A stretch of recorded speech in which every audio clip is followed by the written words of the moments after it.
Welcome to What If Sleep Storian's soft-spoken tales to slow the day's thoughts and carry you toward peaceful sleep. Before we begin, tell me where in the world you're listening from tonight, and if you wish, what's on your mind. I read every note and love keeping quiet company across distances. If this brings you peace, a like and subscribe help me make more nightbound stories. Now, settle in, get comfortable, and breathe with me as we begin.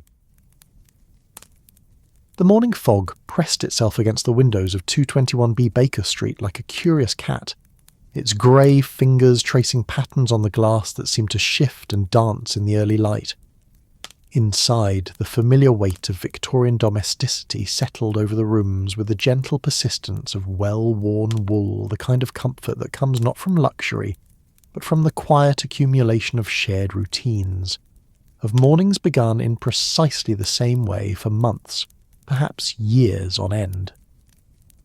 Sherlock Holmes reached across the small space between his chair and the corner where his violin rested, or rather, where his violin should have rested. His long fingers closed on empty air, and for a moment that stretched like honey from a spoon, he simply stood there, his hands suspended in the space where his most trusted companion ought to have been. The absence was not alarming, not yet, but curious in the way that a clock stopping at midnight is curious, a small disruption in the natural order of things that makes one pause and wonder. The scent of coal smoke drifted up from the fireplace, mixing with the lingering aroma of last night's pipe tobacco, and something else, something indefinably domestic that spoke of Mrs. Hudson's early morning movements somewhere below.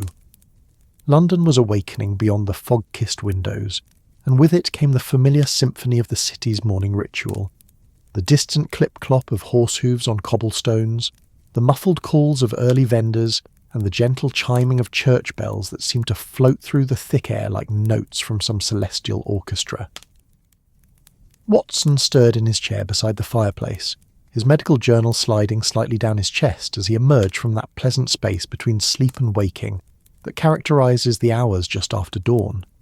His eyes, still soft with the remnants of dreams, focused gradually on his friend's peculiar stillness. There was something almost sculptural about Holmes in that moment. His tall frame caught in the act of reaching for something that wasn't there, his expression one of mild perplexity rather than concern. Holmes! Watson's voice carried the gentle roughness of morning, like paper that has been carefully folded and unfolded many times. Is everything quite all right? The question hung in the air between them, punctuated by the soft settling sounds of the building around them. These were the sounds of a London morning in 1891, the creaking of wood as it adjusted to the day's temperature, the distant murmur of Mrs. Hudson's voice as she spoke to someone, perhaps the baker's boy or the milkman, and underneath it all, the great breathing presence of the city itself, vast and patient and eternal. Holmes turned, his movement fluid despite the early hour, and there was something almost theatrical about the way the morning light caught the sharp angles of his face. "My violin, Watson," he said, and his voice held a note of genuine puzzlement that was rare enough to be remarkable. It appears to have wandered. The statement was delivered with that particular blend of precision and whimsy that characterised so many of Holmes's observations, as if he were commenting on the weather or the patterns of dust motes dancing in the gaslight. Watson blinked, fully awake now, and set aside his journal with the careful movements of a man who had learned, through long experience, that mornings at 221B Baker Street often held surprises.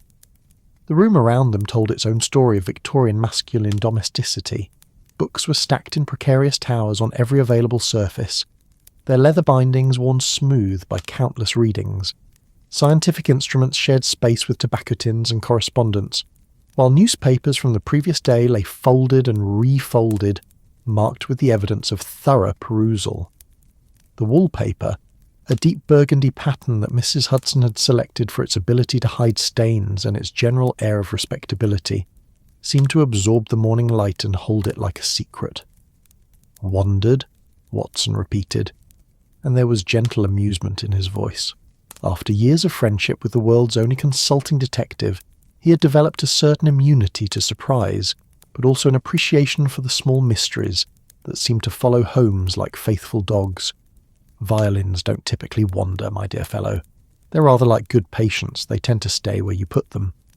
Holmes moved across the room with that peculiar grace that seemed to ignore the laws of physics, his long limbs carrying him between the cluttered furniture with an economy of movement that spoke of countless such journeys.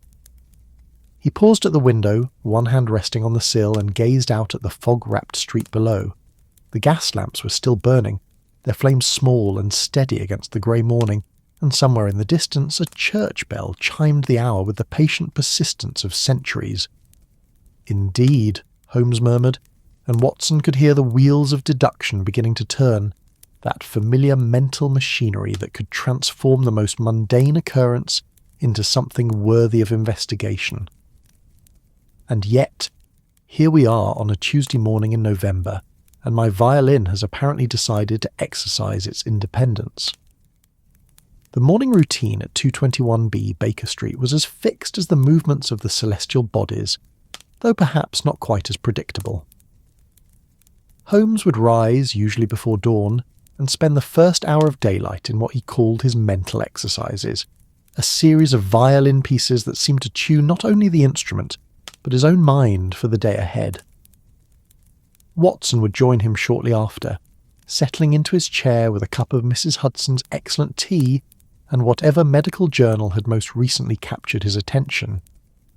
The two men would share a companionable silence, broken only by the violin's voice and the gentle sounds of London awakening beyond their windows, but this morning the silence stretched unbroken, save for the soft settling sounds of the building and the distant murmur of the city. Without his violin, Holmes seemed somehow diminished, like a conductor without his baton or a painter without his brush. He stood at the window, his profile sharp against the grey light, and Watson found himself studying his friend with the practised eye of a physician who had learned to read the subtle signs of distress. "When did you last see it?" Watson asked, rising from his chair and stretching muscles that had grown stiff during the night. The movement brought with it a pleasant awareness of his own body, of the simple comfort of being warm and dry and safe in familiar surroundings, while London's great machine of commerce and humanity began its daily revolution beyond their walls. Holmes turned from the window, his grey eyes holding that particular intensity that Watson had learned to associate with the early stages of a puzzle. "Last evening," he said, and his voice held the precise quality of a man reconstructing events with scientific accuracy. "I played the Brahms sonata, you remember, the one in G major that Mrs. Hudson claims puts her to sleep, though I suspect she finds it rather soothing after a long day of managing the complexities of our domestic arrangements." The mention of Mrs. Hudson brought with it the warm associations of countless evenings spent in comfortable domesticity, the three of them forming an unlikely but enduring family unit in the heart of London's vast anonymity. Mrs. Hudson, with her practical wisdom and gentle tyranny over the household's more mundane concerns. Watson, with his steady presence and medical man's attention to detail. And Holmes himself, brilliant and mercurial, and somehow made more human by the context of their shared daily life. After the sonata, Holmes continued, beginning to pace the length of the room with measured steps. "I set the violin here." He stopped beside a small table near the window, his hand hovering over the empty space where the instrument should have rested. I remember quite distinctly, because the gaslight caught the varnish in a particular way, and I made a mental note about the quality of the wood and the craftsmanship of the scroll.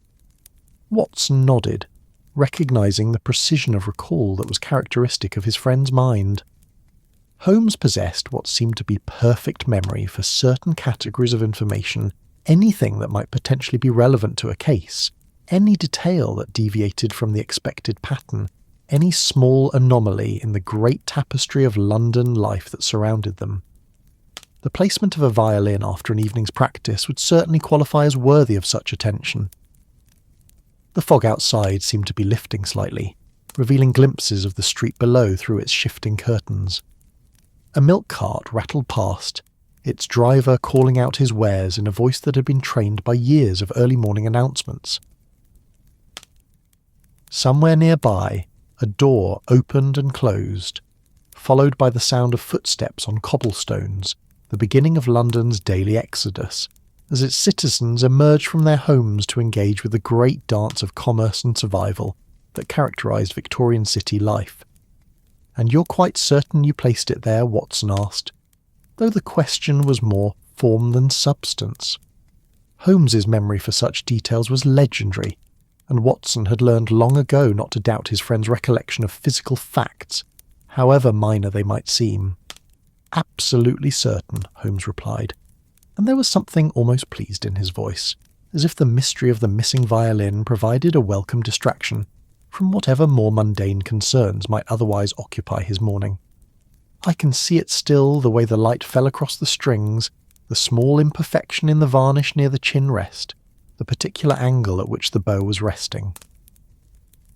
The description was delivered with the kind of precise attention to detail that had made Holmes's reputation as a consulting detective, but applied now to the simple domestic matter of a misplaced musical instrument.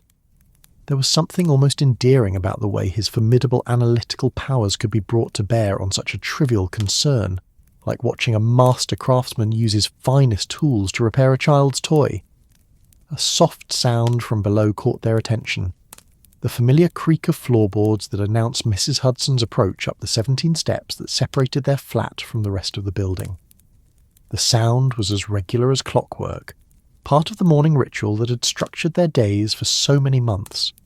Soon she would appear with the breakfast tray, her grey hair neatly pinned beneath her white cap, her practical dress rustling softly as she moved with the efficient grace of someone who had spent a lifetime managing the needs of others. Holmes said, raising one finger in a gesture of anticipation, "Perhaps Mrs. Hudson can shed some light on our small mystery. She has been known to reorganise our domestic arrangements from time to time, though always with the best of intentions." The words were delivered with gentle affection rather than criticism. Mrs. Hudson's periodic attempts to impose order on the cheerful chaos of 221B Baker Street had become something of a running theme in their domestic life, a source of mild amusement rather than genuine friction. She would tidy away pipes that had been left in strategic locations, relocate books that had been carefully positioned for easy reference, and occasionally conceal scientific instruments in the name of creating a more respectable appearance for potential visitors. Watson smiled at the memory of previous such incidents, the famous case of the hidden tobacco tin, the mysterious migration of chemical apparatus to the cupboard under the stairs, the brief disappearance of Holmes's favourite smoking jacket during what Mrs. Hudson had tactfully referred to as a thorough airing. Each incident had been resolved with good humour and gentle negotiation, part of the ongoing domestic dance that characterised their shared living arrangement. The footsteps on the stairs grew closer, accompanied now by the soft clink of china and the gentle rattle of cutlery on a tray. The sounds carried with them the promise of Mrs. Hudson's excellent tea, and whatever breakfast she had deemed appropriate for the morning, perhaps eggs and bacon, or toast with marmalade, or one of her justly famous meat pies that could sustain a man through even the most demanding day of detection and deduction. "I must confess," Watson said, settling back into his chair with the comfortable resignation of a man prepared to wait for developments, "there's something rather charming about beginning the day with a mystery, however small. It gives the morning a certain narrative quality." Holmes paused in his pacing, his grey eyes bright with amusement. "Indeed, Watson. Though I suspect our breakfast companion may have some rather strong opinions about the narrative quality of household objects that fail to remain where they've been placed." The comment was delivered with the kind of gentle irony that characterised Holmes's more domestic observations, a recognition that the great detective's analytical powers were perhaps somewhat excessive when applied to the simple matter of missing musical instruments. Yet there was genuine affection in his voice, both for the puzzle itself and for the familiar rhythms of their shared morning routine. As if summoned by their conversation, Mrs. Hudson's familiar knock sounded at the door. 3 gentle raps, neither too loud nor too soft, delivered with the perfect timing of someone who had learned to gauge the exact moment when her gentleman would be ready for the day's first meal. The sound carried with it all the comfortable associations of countless previous mornings, the reassuring continuity of domestic life in the heart of London's vast uncertainty. "Come," Holmes called, and there was something almost musical in the single word, a note of anticipation that suggested he was genuinely looking forward to the next development in their small domestic mystery. The door opened to reveal Mrs. Hudson, her practical grey dress topped with a white apron that spoke of early morning industry, her arms steady beneath the weight of a breakfast tray that held the promise of warmth and sustenance. Her blue eyes, still sharp despite her years, moved quickly around the room, taking in the small signs of disruption that characterised the morning after Holmes had spent an evening in contemplation. "Good morning, gentlemen," she said, her voice carrying that particular blend of warmth and authority that had made her such an invaluable part of their domestic arrangements. "I trust you slept well. The fog's been something fierce this morning, but I expect it'll clear by noon." She moved across the room with practised efficiency, setting the tray on the small table that served as their breakfast venue. The china clinked softly as she arranged cups and saucers, and the aroma of fresh tea began to fill the air with its promise of civilization and comfort. There was something deeply reassuring about Mrs. Hudson's morning ritual, the way she transformed their somewhat chaotic living space into something approaching respectability, with nothing more than clean linens and proper teaware. "Mrs. Hudson," Holmes said, his voice carrying a note of gentle inquiry that Watson recognised as the prelude to interrogation, "I wonder if you might have noticed anything unusual about the arrangement of objects in our sitting room?" Mrs. Hudson paused in her arrangement of the breakfast things, her grey eyebrows rising slightly as she processed the question. Her gaze moved around the room with the practised eye of someone who had spent years maintaining order in the face of enthusiastic disorder, taking in the various scientific instruments, the stacks of correspondence, and the general evidence of masculine domestic life. "Unusual how, Mr. Holmes?" she asked, and there was a note of wariness in her voice that suggested she was prepared for whatever eccentric concern might be occupying her lodger's attention. "Nothing's been disturbed that I can see, though I did notice that your violin wasn't in its usual place when I came up to dust yesterday evening." The words fell into the morning quiet like stones into still water, creating ripples of implication that seemed to spread through the room's comfortable atmosphere. Holmes and Watson exchanged glances, and Watson could see the familiar light of intellectual curiosity beginning to brighten in his friend's grey eyes. "Not in its usual place?" Holmes repeated, his voice carefully neutral. "How very interesting, Mrs. Hudson. And where, might I ask, did you observe it to be?" Mrs. Hudson finished arranging the breakfast things, with the efficient movements of long practice, her hands steady as she poured tea into delicate china cups that had been a wedding gift decades earlier. The familiar domestic ritual seemed to anchor the morning in normalcy, even as the conversation drifted toward the mysterious. "Well," Mrs. Hudson said, settling into the rhythm of her morning explanation, with the comfortable authority of someone who had spent decades observing the habits of gentlemen lodgers, "it wasn't where you usually leave it, Mr. Holmes. Not by the window table at all." She paused to pour milk into Watson's tea, the white stream curling into the amber liquid like morning mist settling into a valley. "I found it resting on the mantelpiece, right beside that peculiar skull you're so fond of." The words hung in the air with the weight of genuine mystery, though delivered in Mrs. Hudson's characteristically matter-of-fact tone. She had long ago ceased to be surprised by the unusual arrangements that characterised life at 221 B. Baker Street, where scientific experiments shared space with criminal evidence and musical instruments might appear in the most unlikely locations. Her practical Yorkshire sensibilities had been tempered by years of experience with the eccentric habits of consulting detectives and their loyal companions. Holmes straightened from his contemplative stance by the window, his grey eyes suddenly sharp with interest. The fog outside continued its slow retreat, revealing glimpses of Baker Street's familiar architecture, the neat Georgian facades with their regular windows and modest doorways that spoke of London's endless capacity for creating homes within the vast anonymity of urban life. A flower seller was setting up her stall on the corner, her bright blooms a cheerful defiance against the grey morning, her voice already calling out the day's offerings to the gradually increasing foot traffic. "The mantelpiece," Holmes repeated, and Watson could hear the wheels of deduction beginning to turn with renewed energy. "How very curious indeed. I have no recollection of placing it there, and I can assure you, Mrs. Hudson, that my memory for such details is typically quite reliable." Mrs. Hudson's eyes crinkled with gentle amusement as she continued her breakfast preparations. She had observed Holmes's typically quite reliable memory in action for long enough to appreciate both its remarkable accuracy and its occasional very human lapses. "Oh, I'm sure it is, Mr. Holmes," she said, arranging toast on a small plate with the practised efficiency of someone who had fed countless men over the course of a long and industrious life. "But perhaps you were distracted last evening? You did seem rather absorbed in your correspondence when I brought up your supper." The suggestion was offered with the diplomatic tact that characterised Mrs. Hudson's approach to the more eccentric aspects of her lodger's behaviour. She had learned, through years of careful observation, to distinguish between the ordinary absent-mindedness that affected all gentlemen from time to time, and the more profound mental absorption that could overtake Holmes when a particularly interesting problem captured his attention. The difference was subtle, but important.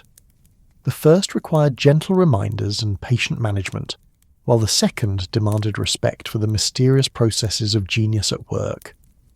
Watson accepted his cup of tea with the grateful movements of a man who had learned to appreciate the simple pleasures of a well-run household. The china was warm against his palms, and the familiar blend, Mrs. Hudson's own mixture of Ceylon and Earl Grey, carried with it all the comfortable associations of countless previous mornings.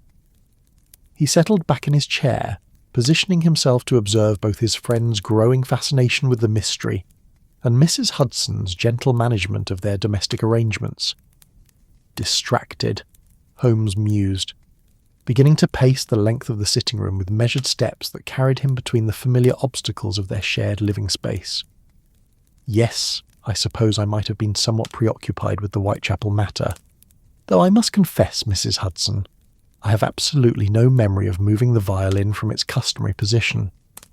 The Whitechapel matter had indeed occupied much of Holmes's attention.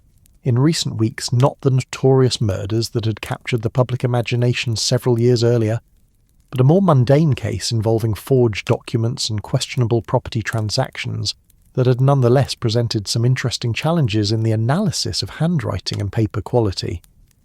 Watson remembered the piles of correspondence that had accumulated on Holmes's desk, the late nights spent bent over documents with a magnifying glass, the occasional muttered observations about ink composition and watermark patterns.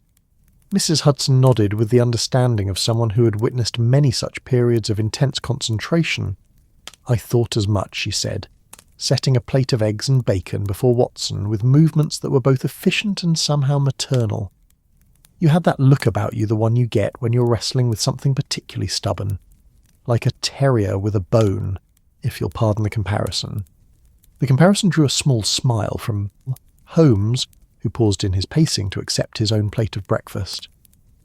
Mrs. Hudson's observations about his mental processes were often surprisingly acute, filtered through the practical wisdom of someone who had spent a lifetime managing the needs of others.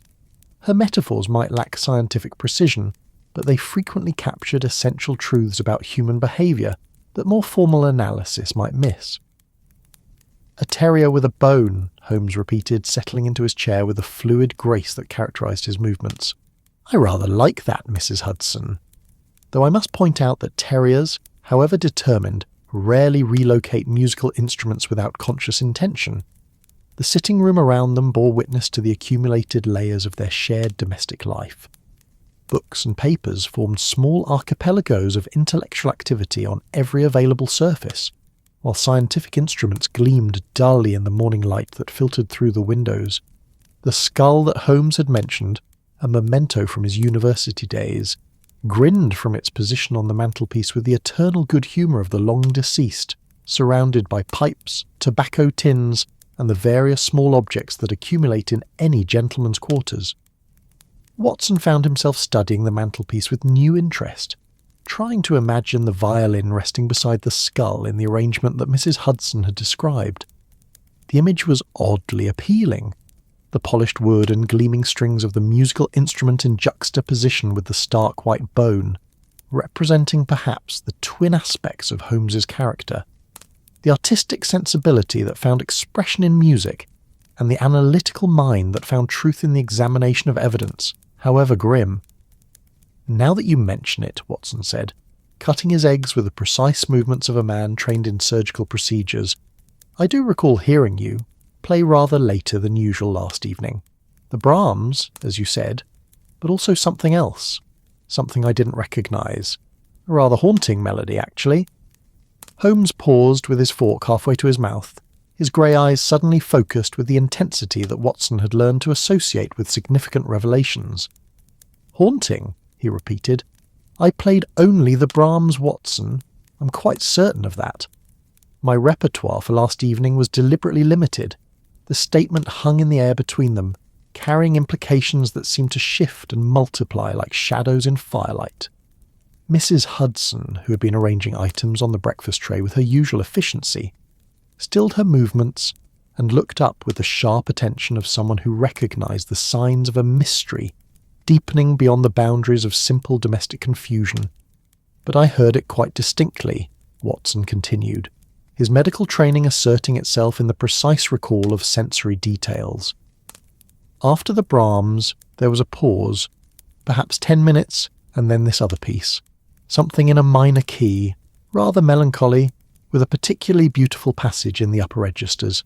I remember thinking it was quite lovely, though unfamiliar." Holmes set down his fork and leaned back in his chair, his long fingers steepled before him, in the gesture that Watson had learned to associate with intense mental activity.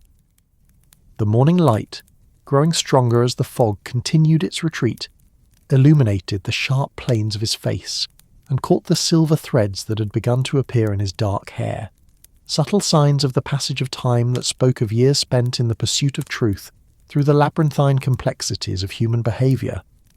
"This grows more interesting by the moment," Holmes said, and there was genuine pleasure in his voice, the satisfaction of a mind presented with a puzzle worthy of its attention. "We begin with a violin that has wandered from its customary position, progress to music played without conscious memory, and now find ourselves contemplating melodies that exist only in the recollection of witnesses." Mrs. Hudson had finished her breakfast preparations and now stood with her hands clasped before her, the very picture of Victorian domestic propriety, despite the increasingly unusual nature of their morning conversation. Her practical sensibilities had been thoroughly tested over the years by the various mysteries and adventures that seemed to follow Holmes like faithful companions, but she developed a remarkable capacity for accepting the extraordinary as merely another aspect of household management. "Perhaps," she suggested with the diplomatic tact that characterised her approach to delicate subjects, "you gentlemen were both rather tired last evening. It has been a busy week, what with the comings and goings of various clients, and that peculiar gentleman with the stuffed parrot who insisted on consulting you about his late uncle's will." The reference to the peculiar gentleman with the stuffed parrot drew a small chuckle from Watson, who remembered the incident with particular clarity. The client had been convinced that his uncle had hidden a coded message in the arrangement of the parrot's feathers, a theory that had occupied the better part of an afternoon before Holmes had gently demonstrated that the supposed code was nothing more than the natural pattern of the bird's plumage, combined with the effects of amateur taxidermy. True, Watson admitted, it has been rather a demanding week. Perhaps my recollection of the evening's musical programme is less reliable than I initially supposed. Memory, as any physician will tell you, can be a remarkably creative faculty when fatigue is involved. But Holmes was shaking his head with the quiet certainty of someone who had learned to trust his own analytical processes above all other sources of information. "No, Watson, your memory for such details is quite sound. I've had occasion to rely upon it too often to doubt it now. If you heard music after the Brahms, then music there was. The question that presents itself is rather more intriguing. Who was playing it?"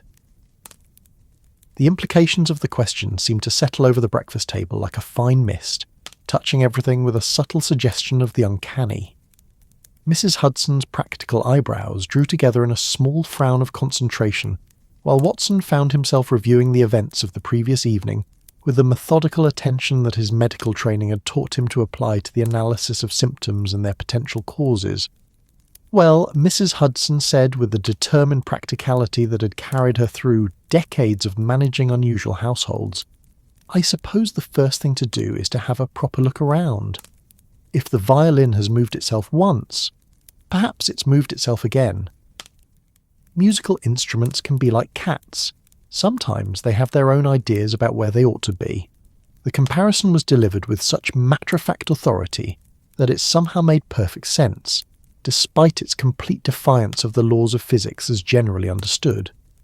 Mrs. Hudson's metaphors often possessed this quality of illuminating truth through the application of homely wisdom to extraordinary circumstances, transforming the inexplicable into something that could at least be approached with practical methods.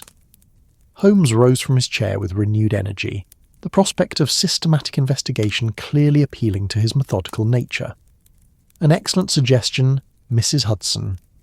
Watson, if you would be so kind as to examine the area around the mantelpiece, I shall investigate the various other locations where a violin might reasonably be expected to take up residence. The sitting room, which had seemed comfortably familiar only moments before, now took on the aspect of a crime scene requiring careful analysis. Every shadow held the potential for concealment, every piece of furniture offered possibilities for hiding places, every corner demanded investigation with the thoroughness that had made Holmes's reputation as a consulting detective. Watson approached the mantelpiece with the careful attention of a man examining evidence, his eyes moving systematically over the various objects that shared space with the grinning skull. The mantelpiece itself was a marvel of Victorian domestic architecture, carved from dark oak and supported by brackets that terminated in the stylized heads of lions. Above it hung a modest mirror that reflected the room's morning light back in gentle multiplications, while below the fireplace proper held the remains of the previous evening's coal fire, now reduced to grey ash and the occasional glowing ember.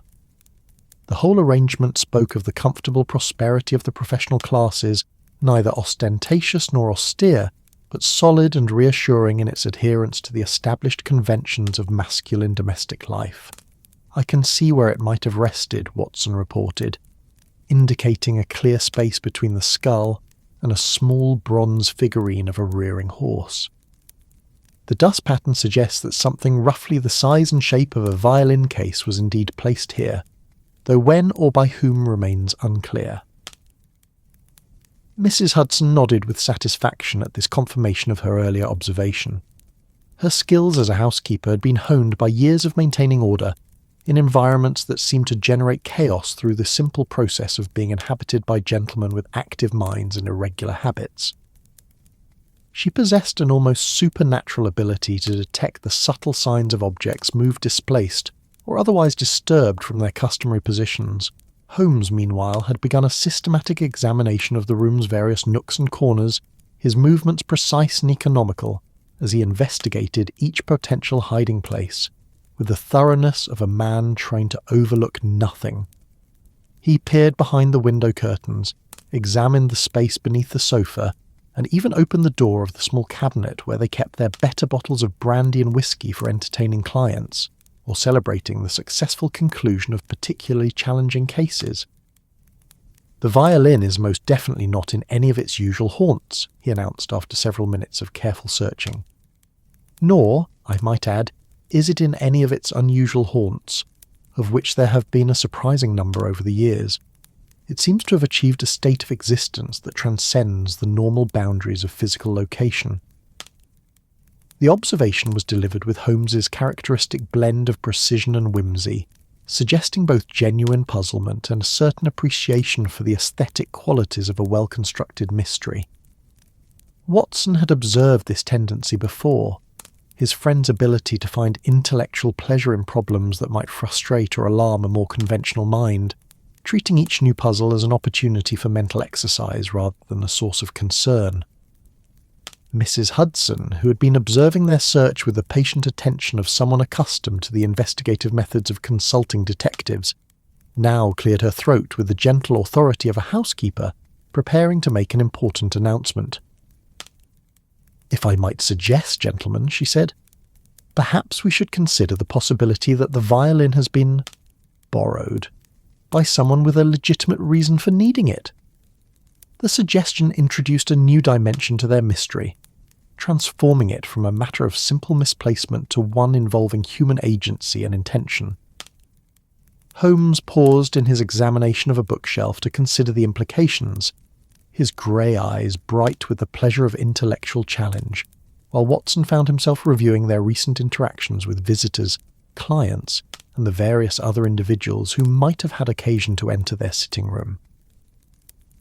"An intriguing possibility," Holmes mused, "though I must point out that borrowing a violin without the owner's knowledge or permission traditionally falls under the legal category of theft, however benevolent the intention might be." Mrs. Hudson's practical sensibilities asserted themselves in the face of this legalistic distinction. "Oh, I don't think it's anything so dramatic as theft, Mr. Holmes. More likely someone who needed it for a good reason, and meant to return it before you noticed it was gone. Perhaps that young lady who came by yesterday afternoon, the one with the music case and the rather urgent manner about her." Watson's memory stirred at the mention of their previous day's visitor. There had indeed been a young woman, perhaps 25 years of age, with the intelligent eyes and nervous energy that characterised many of Holmes's more interesting clients. She had carried what appeared to be a leather music case, and had spoken with the passionate intensity of someone whose professional life depended on the quality of her musical performance. "Miss Pemberton," Holmes said, and Watson could hear the gears of memory engaging with characteristic precision. "The violinist from the Royal Opera House who consulted us about the mysterious disappearance of her own instrument. She mentioned that her livelihood depended on being able to practice daily, and that the loss of her violin was threatening to destroy her career." The recollection brought with it the emotional weight of their client's distress. The way her hands had trembled slightly as she described the theft of her beloved Guarneri violin, the tears that had threatened to overflow as she explained how years of saving had gone into its purchase, the desperate hope in her voice as she begged Holmes to help her recover the instrument that represented not merely her profession, but her very identity as an artist. "Miss Pemberton," Watson repeated, setting down his teacup with the careful precision of a man whose medical training had taught him to treat every detail as potentially significant. "Yes, I remember her quite clearly now. She had that particular intensity that musicians often possess, as if the world beyond their art exists only in a kind of soft focus, important but somehow secondary to the demands of their craft."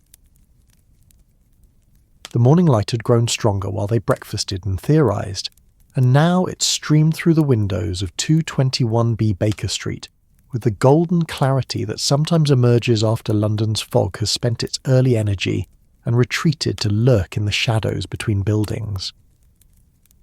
The familiar sounds of the city's awakening had grown more pronounced too, the clip-clop of horse hooves, the calls of street vendors, and the general murmur of human activity that characterised the great dance of urban life in all its complexity and contradiction. Holmes had resumed his position by the window, though now his stance suggested contemplation rather than simple observation. His long fingers were pressed together in that cathedral arch of thought that Watson had learned to associate with the deeper processes of deduction, while his grey eyes held the particular quality of attention that seemed to see through the surface of things to the patterns and connections that lay beneath. She was indeed quite distressed, Holmes mused, his voice carrying that note of professional sympathy that emerged when he considered the human cost of the crimes and mysteries that provided his livelihood. Her violin, a genuine Guarneri del Gesù, if her description was accurate, had been stolen from her dressing room at the Royal Opera House, following a performance of Tosca. The instrument represented not merely her professional tool, but 15 years of sacrifice and saving, purchased with money that might otherwise have provided comfort or security. Mrs. Hudson, who had been gathering the breakfast things with her customary efficiency, paused in her domestic routine to offer the kind of practical observation that characterised her approach to human affairs. "Poor thing," she said, her voice carrying genuine sympathy. "A woman trying to make her way in the world through music, it's hard enough without having thieves make it harder still. though I must say she seemed like a sensible sort despite the tears, not given to dramatics for their own sake. The assessment was delivered with the authority of someone who had spent decades observing human nature in all its varieties, from the genuinely distressed to the merely theatrical.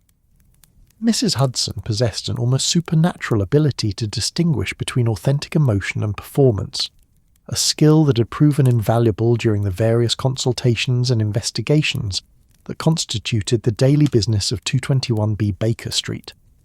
Watson rose from his chair with the measured movements of a man preparing to engage in systematic activity.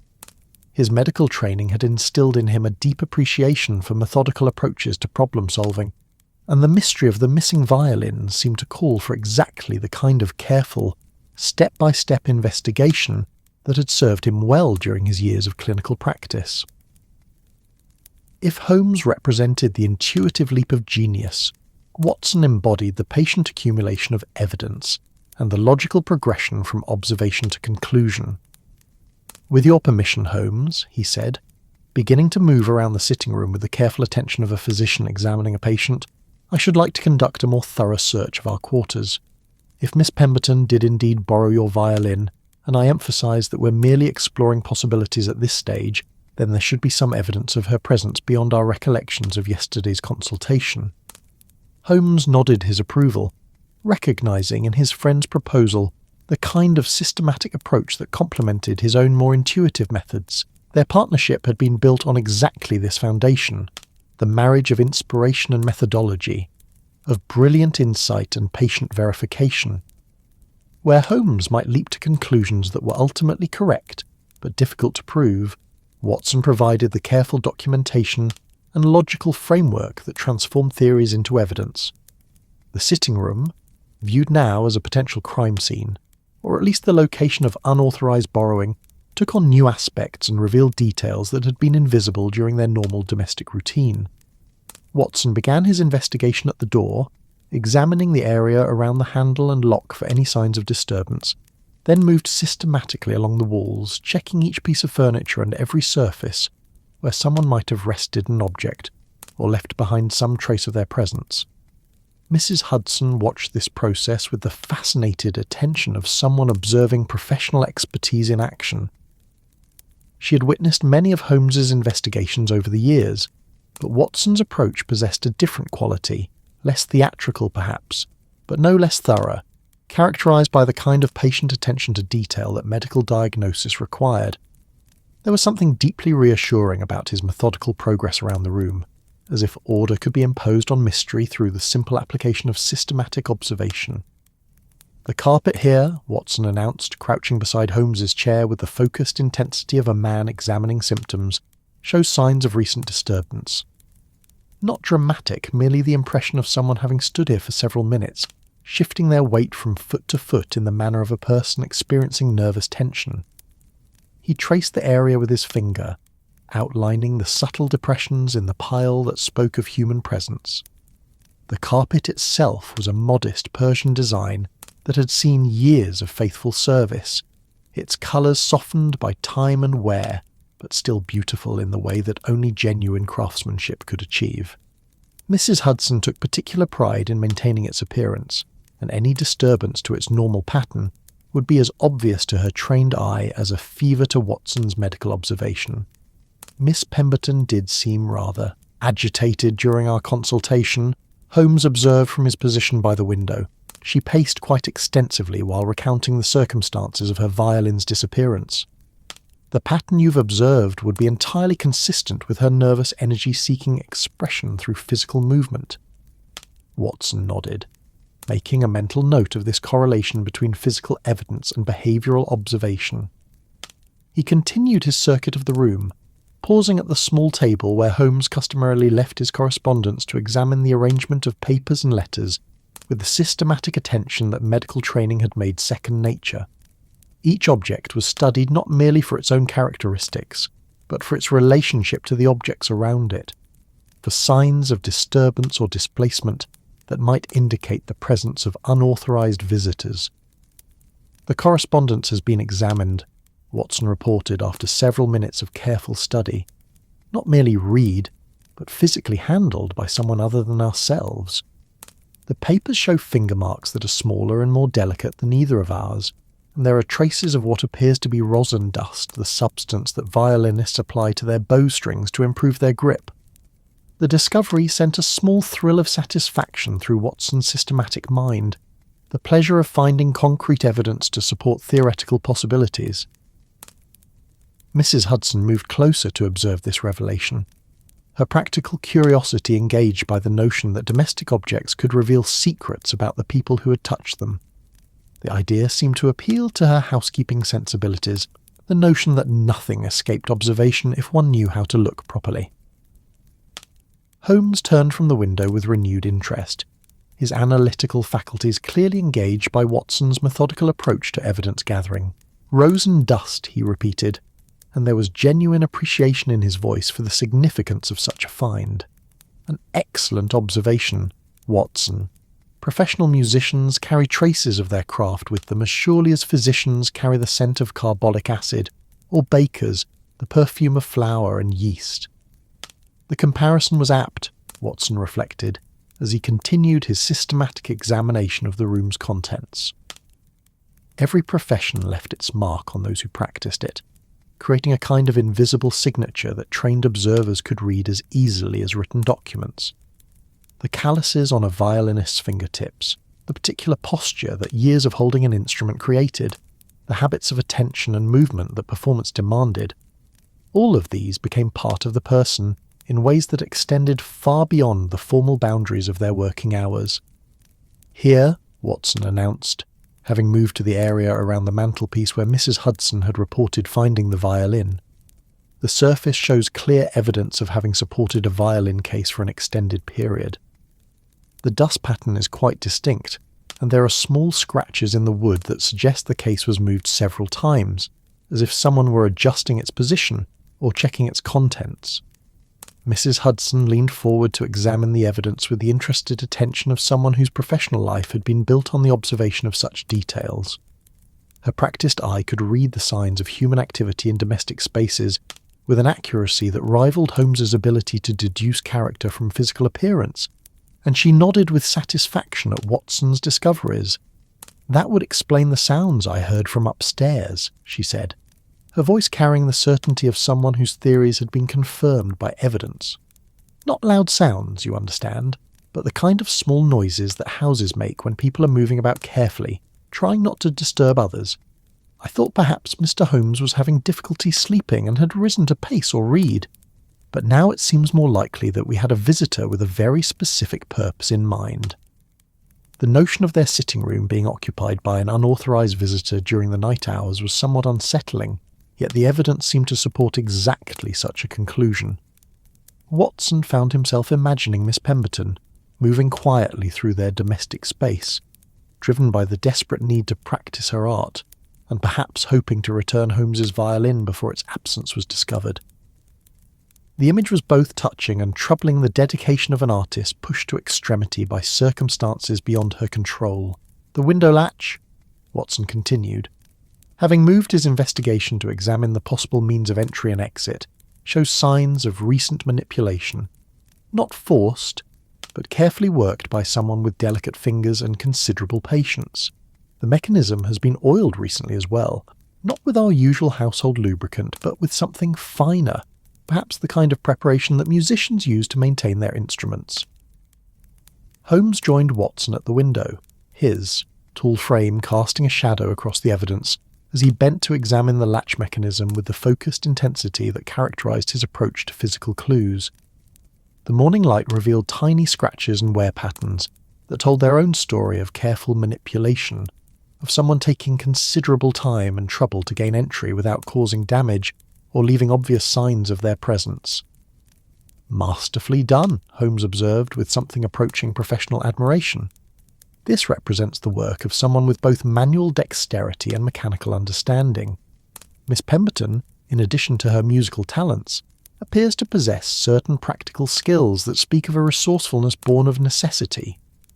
The assessment was delivered without judgment, recognizing that survival in London's competitive musical world might require talents that extended well beyond artistic ability. The city could be unforgiving to those who depended on their creative gifts for their livelihood, and adaptation often meant developing skills that more conventional circumstances might never demand. Watson continued his systematic circuit of the room, now examining areas that might have been touched or disturbed during an unauthorised nighttime visit. The coal scuttle beside the fireplace showed finger marks that were consistent with someone attempting to muffle sounds, while the Persian rug near the door had been carefully repositioned to cover scuff marks that might otherwise have revealed the presence of an intruder. She was here for some time, Watson concluded, straightening from his examination of the rug with the satisfied air of a physician who had completed a thorough diagnosis. At least 2 hours, possibly longer, based on the evidence of extended presence and the care taken to minimise disturbance. This was not a hurried theft, but a deliberate and planned use of facilities that she clearly felt some justification in accessing. Mrs. Hudson had been following Watson's investigation with growing fascination, and now she offered an observation that spoke to her understanding of human nature under stress. A young woman, alone in the world, whose livelihood depends on daily practice. I can understand how she might convince herself that borrowing an instrument temporarily was preferable to losing her ability to earn her living. Not that it makes it right, mind you, but it makes it comprehensible. The comment revealed the kind of practical sympathy that characterised Mrs. Hudson's approach to human failings, recognising that moral absolutes sometimes bent under the pressure of immediate necessity. Her years of managing a London household had provided her with extensive experience in the gap between ideal behaviour and the compromises that survival sometimes demanded. Holmes had moved to his desk and was examining the various papers and instruments that cluttered its surface with the methodical attention that Watson's systematic approach seemed to have inspired. His long fingers moved delicately among the items, checking for signs of disturbance or examination, while his mind processed the implications of their discoveries. "My correspondence regarding the Pemberton case," he announced after several minutes of careful searching, "has been read and carefully replaced, but not quite in its original order.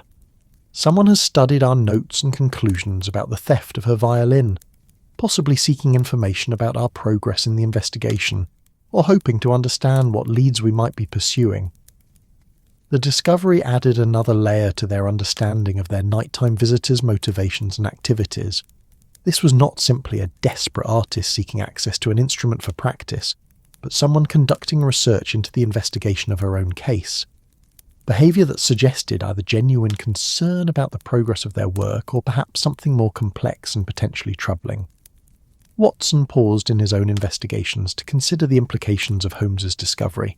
That suggests a level of premeditation and planning that goes beyond simple desperation, he observed. Reading our case files indicates that Miss Pemberton wanted to understand not merely whether we were making progress, but exactly what progress we were making and by what methods.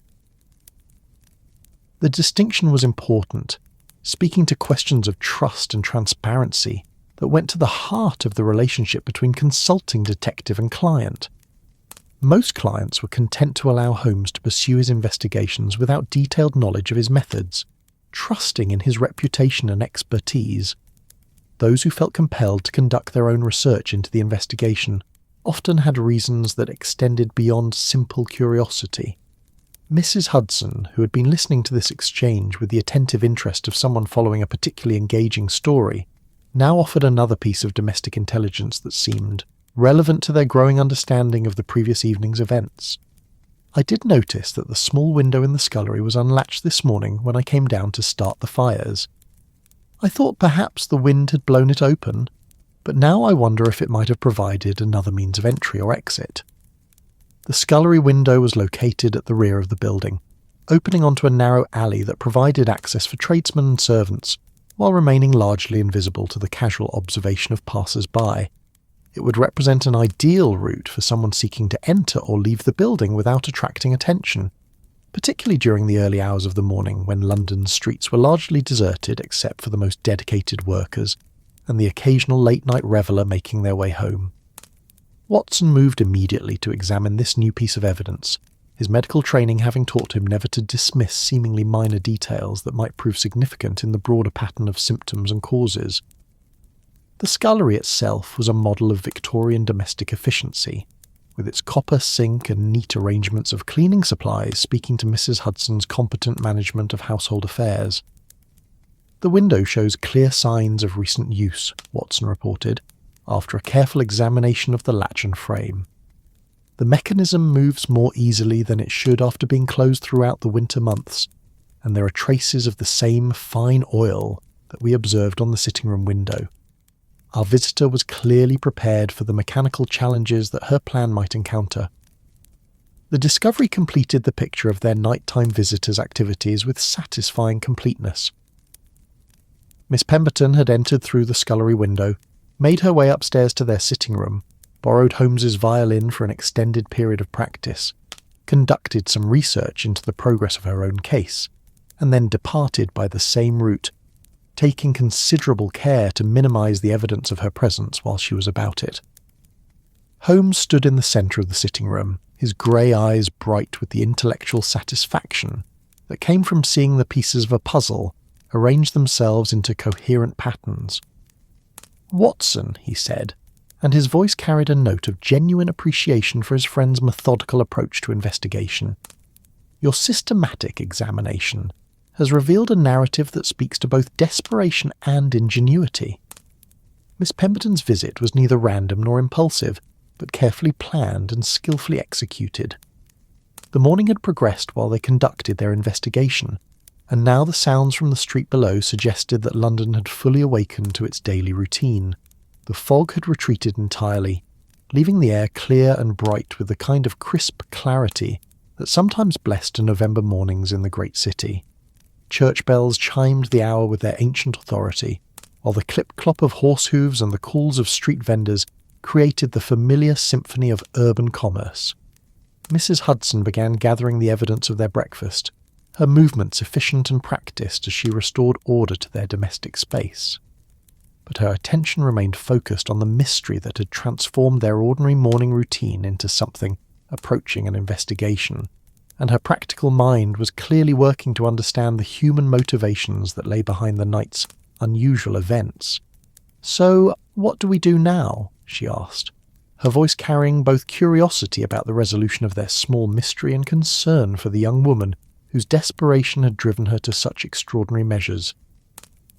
"Do we confront Miss Pemberton with what we've discovered, or do we wait to see if she returns the violin of her own accord?"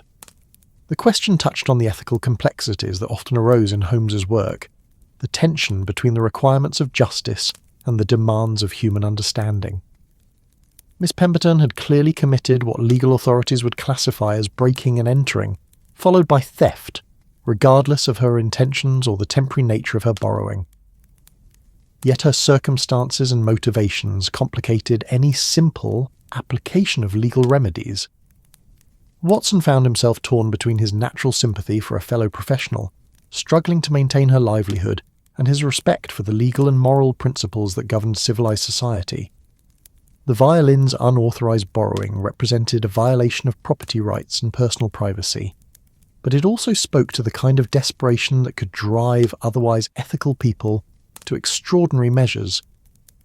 Holmes moved to the mantelpiece and stood studying the space where his violin should have rested, his long fingers tracing the outline that the missing instrument had left in the dust. When he spoke, his voice carried the thoughtful quality that characterized his approach to the more complex human dimensions of the cases that occupied his attention. "I think," he said slowly, "that we should proceed with considerable delicacy in this matter. Miss Pemberton's actions, while legally questionable, spring from motivations that deserve our understanding if not our approval. Perhaps we should consider this an opportunity to explore alternative approaches to justice, ones that address the underlying causes of desperate behaviour, rather than simply punishing its symptoms." The contemplative atmosphere that had settled over 221B Baker Street like morning mist was suddenly disrupted by the unmistakable sound of heavy footsteps on the stairs, not the measured tread of a client seeking consultation, nor the quiet efficiency of Mrs. Hudson's domestic movements, but the purposeful, slightly clumsy ascent of someone accustomed to navigating the corridors of Scotland Yard, rather than the more refined spaces of private consulting rooms. The footsteps were accompanied by a certain amount of huffing and the occasional muttered comment that suggested their owner was not entirely pleased with the necessity of climbing 17 steps to reach their destination. Holmes and Watson exchanged glances, recognising in those approaching sounds the unmistakable signature of Inspector Lestrade of Scotland Yard, a man whose professional competence was matched only by his talent for arriving at precisely the moment when his presence would prove most disruptive to whatever delicate considerations might be occupying the attention of the Baker Street household. There was something almost supernatural about Lestrade's timing, as if he possessed an instinct for detecting when Holmes was engaged in particularly interesting theoretical work that might benefit from the application of more conventional investigative methods. Holmes said, his voice carrying a note of resigned amusement that spoke to years of experience with unexpected official visits, "It appears that our morning's domestic mystery is about to acquire the benefits of professional law enforcement perspective. I do hope, Watson, that you've completed your evidence gathering, as I suspect our sitting room is about to become considerably more crowded." Mrs. Hudson, who had been arranging the last of the breakfast things on her tray with the efficient movements of long practice, paused to listen to the approaching footsteps with the trained ear of someone who'd learned to distinguish between the various types of visitors that 221B Baker Street attracted.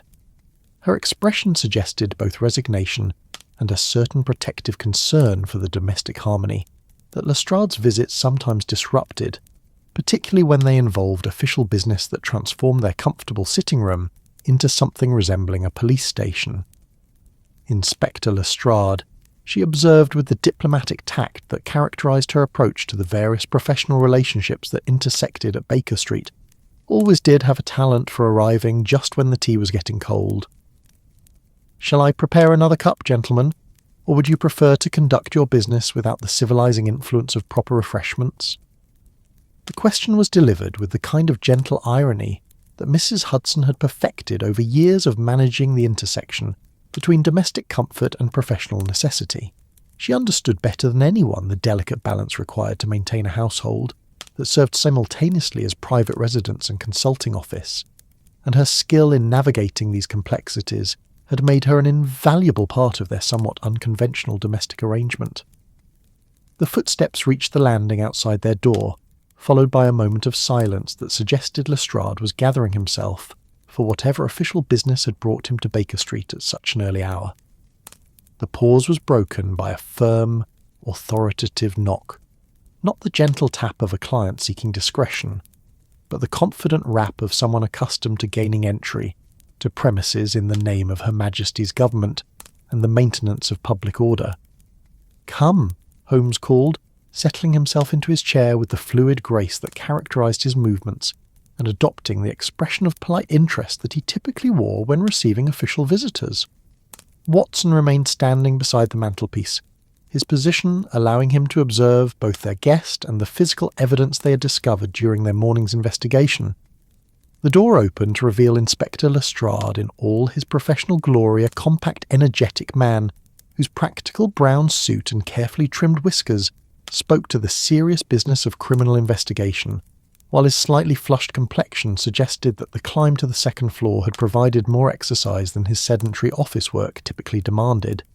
He carried himself with the confident bearing of someone who had spent years establishing his authority in the face of sceptical colleagues and uncooperative criminals, though there was something in his expression that suggested the morning had already presented him with challenges that exceeded his usual expectations. "Holmes, Watson," Lestrade said, stepping into the room with the purposeful movement of someone conducting official business, his sharp eyes immediately beginning the kind of systematic observation that police training had made second nature. "I hope I'm not interrupting anything important, though I suspect that whatever domestic concerns might be occupying your morning are about to pale in comparison to the matter that's brought me here." The statement was delivered with the kind of dramatic authority that Lestrade had perfected over years of dealing with crimes that required both official gravitas and public confidence in the competence of Scotland Yard. He had learned early in his career that the presentation of information was often as important as the information itself, and he cultivated a manner that suggested both professional competence and intimate familiarity with the darker aspects of human nature that his work regularly revealed. Holmes gestured toward the chair that they typically reserve for clients and official visitors, a comfortable piece of furniture that had witnessed countless consultations, confessions, and the various other human dramas that constituted the daily business of consulting detection. "Not at all, Inspector," he said, with a courtesy that he typically extended to official representatives, regardless of their personal relationship or professional disagreements. "Though I must confess that your timing is rather remarkable, given that we were just discussing certain questions of legal interpretation and moral complexity."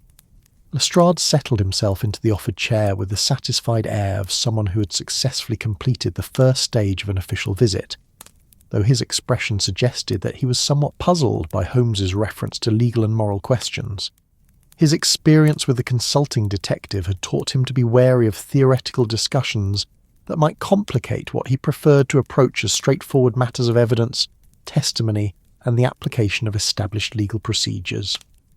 "Legal interpretation," Lestrade repeated, his tone carrying a note of professional wariness that suggested he was prepared for whatever intellectual complexities Holmes might be inclined to introduce into their discussion.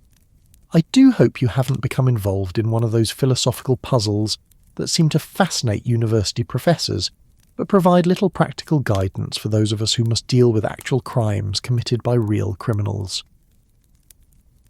Watson moved to lean against the mantelpiece, positioning himself where he could observe both the conversation and the physical evidence of their morning's discoveries, while Mrs. Hudson completed her arrangement of the breakfast tray and prepared to withdraw to allow the gentlemen their official business. The domestic routine continued around Lestrade's official presence, creating an interesting juxtaposition between the comfortable familiarity of Baker Street's daily life and the more formal requirements of police investigation.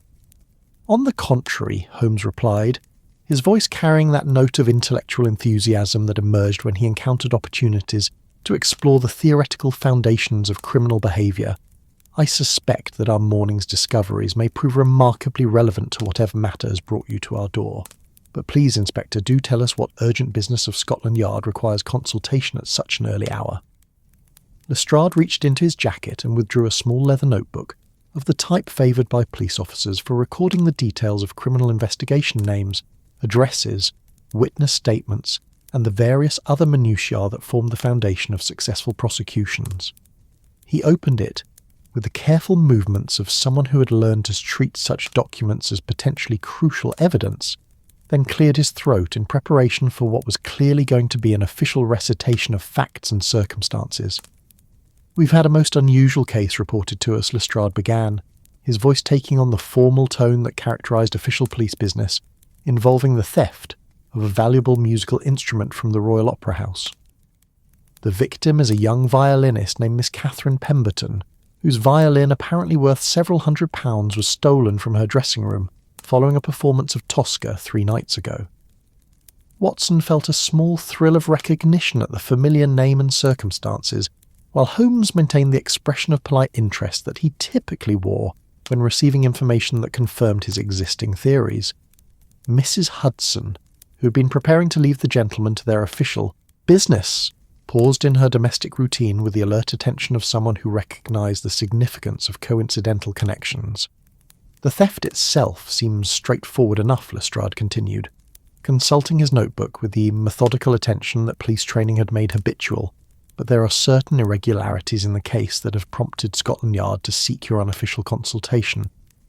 Miss Pemberton's account of the theft contains several elements that don't quite align with the physical evidence we've been able to gather." Holmes leaned forward slightly in his chair, his grey eyes brightening with the intellectual interest that challenging puzzles always inspired in him.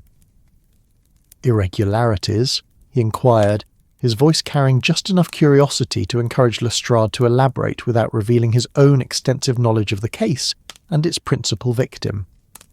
"What sort of irregularities might those be, Inspector?" Lestrade flipped through several pages of his notebook, clearly organising his thoughts and ensuring that his presentation of the facts followed the logical sequence that police methodology demanded. "Well, to begin with," he said, "Miss Pemberton claims that her violin was secured in a locked case within her dressing room, yet our examination of the premises reveals no signs of forced entry, either to the room or to the case itself." The locks appear to have been opened by someone with considerable skill and the proper tools, or possibly by someone who possessed keys. Watson found himself studying Lestrade's face with the clinical attention that medical training had made automatic, noting the slight frown of concentration that suggested the inspector was genuinely puzzled by the evidence he had encountered. This was not the usual straightforward criminal matter that Scotland Yard typically handled with confidence and dispatch, but something more complex that required the kind of analytical thinking that Lestrade sometimes found challenging. Furthermore, Lestrade continued, warming to his theme as he detailed the various anomalies that had brought him to Baker Street. Miss Pemberton's description of the violin itself is remarkably detailed. She can describe every scratch, every variation in the wood grain, every characteristic of the instrument with the kind of precision that suggests intimate familiarity developed over many years.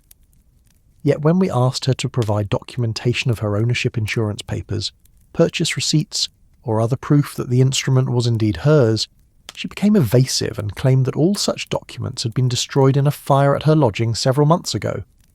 Holmes nodded thoughtfully, his expression suggesting that he was processing information that both confirmed his existing theories and introduced new complications to his understanding of the case. The description of Miss Pemberton's evasiveness regarding ownership documentation was particularly interesting, given their own recent discoveries about her nighttime visit to Baker Street and her apparent access to information about the progress of their investigation. Mrs. Hudson, who had been listening to this recitation with the interested attention of someone following a particularly engaging story, now offered an observation that spoke to her practical understanding of human nature under stress. A young woman alone in London, trying to make her way in the world through music, it's possible that the documentation questions make her nervous for reasons that have nothing to do with the theft itself. There are many legitimate reasons why a person might be reluctant to provide detailed information to official authorities. The comment revealed Mrs. Hudson's understanding of the various vulnerabilities that affected women trying to establish independent lives in Victorian London, where official scrutiny could sometimes lead to complications that had nothing to do with the original reason for investigation. Her years of managing a London household had provided her with extensive experience in the gap between official requirements and the practical realities of survival for those without the protection of family connections or substantial financial resources. Lestrade consulted his notebook again, clearly having more information to share about the irregularities that had prompted his visit to Baker Street. There's also the matter of Miss Pemberton's behaviour following the reported theft, he continued, his voice carrying a note of professional puzzlement that suggested he was genuinely uncertain about how to interpret the evidence he had gathered.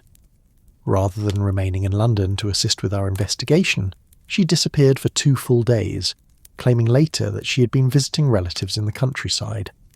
When she returned, she seemed different, somehow, less distressed, more confident, as if the loss of her violin was no longer the catastrophe she had initially described. Watson exchanged a meaningful glance with Holmes, recognising in Lestrade's description a pattern that aligned perfectly with their own theory about Miss Pemberton's recent activities. If she had indeed borrowed Holmes's violin for several nights of intensive practice, her improved emotional state would make perfect sense. The desperate anxiety of a professional musician deprived of her instrument would naturally be replaced by relief once she'd found a way to maintain her daily practice routine. Most curious indeed, Holmes observed, his tone carefully neutral as he processed the implications of Lestrade's information. And what does Miss Pemberton claim to have been doing during these 2 days of absence? Surely she provided some account of her activities and whereabouts. Lestrade's expression suggested that Miss Pemberton's explanation had been less than entirely satisfactory from the perspective of police investigation. She claims to have been staying with an elderly aunt in Hertfordshire, he said. But when we attempted to verify this information, we discovered that the address she provided corresponds to a cottage that has been vacant for the past 6 months. The neighbours report no recent visitors, and there's no record of anyone by Miss Pemberton's description in the local area during the relevant time period. The revelation added another layer of complexity to their understanding of Miss Pemberton's situation, suggesting that her activities during the crucial 2 days included not only unauthorised borrowing of musical instruments, but also the creation of false alibis to conceal her whereabouts from official investigation. Watson found himself wondering what other desperate measures she might have been driven to by the combination of professional necessity and limited resources. Holmes rose from his chair and moved to the window, assuming his characteristic position for contemplating the broader implications of developing cases.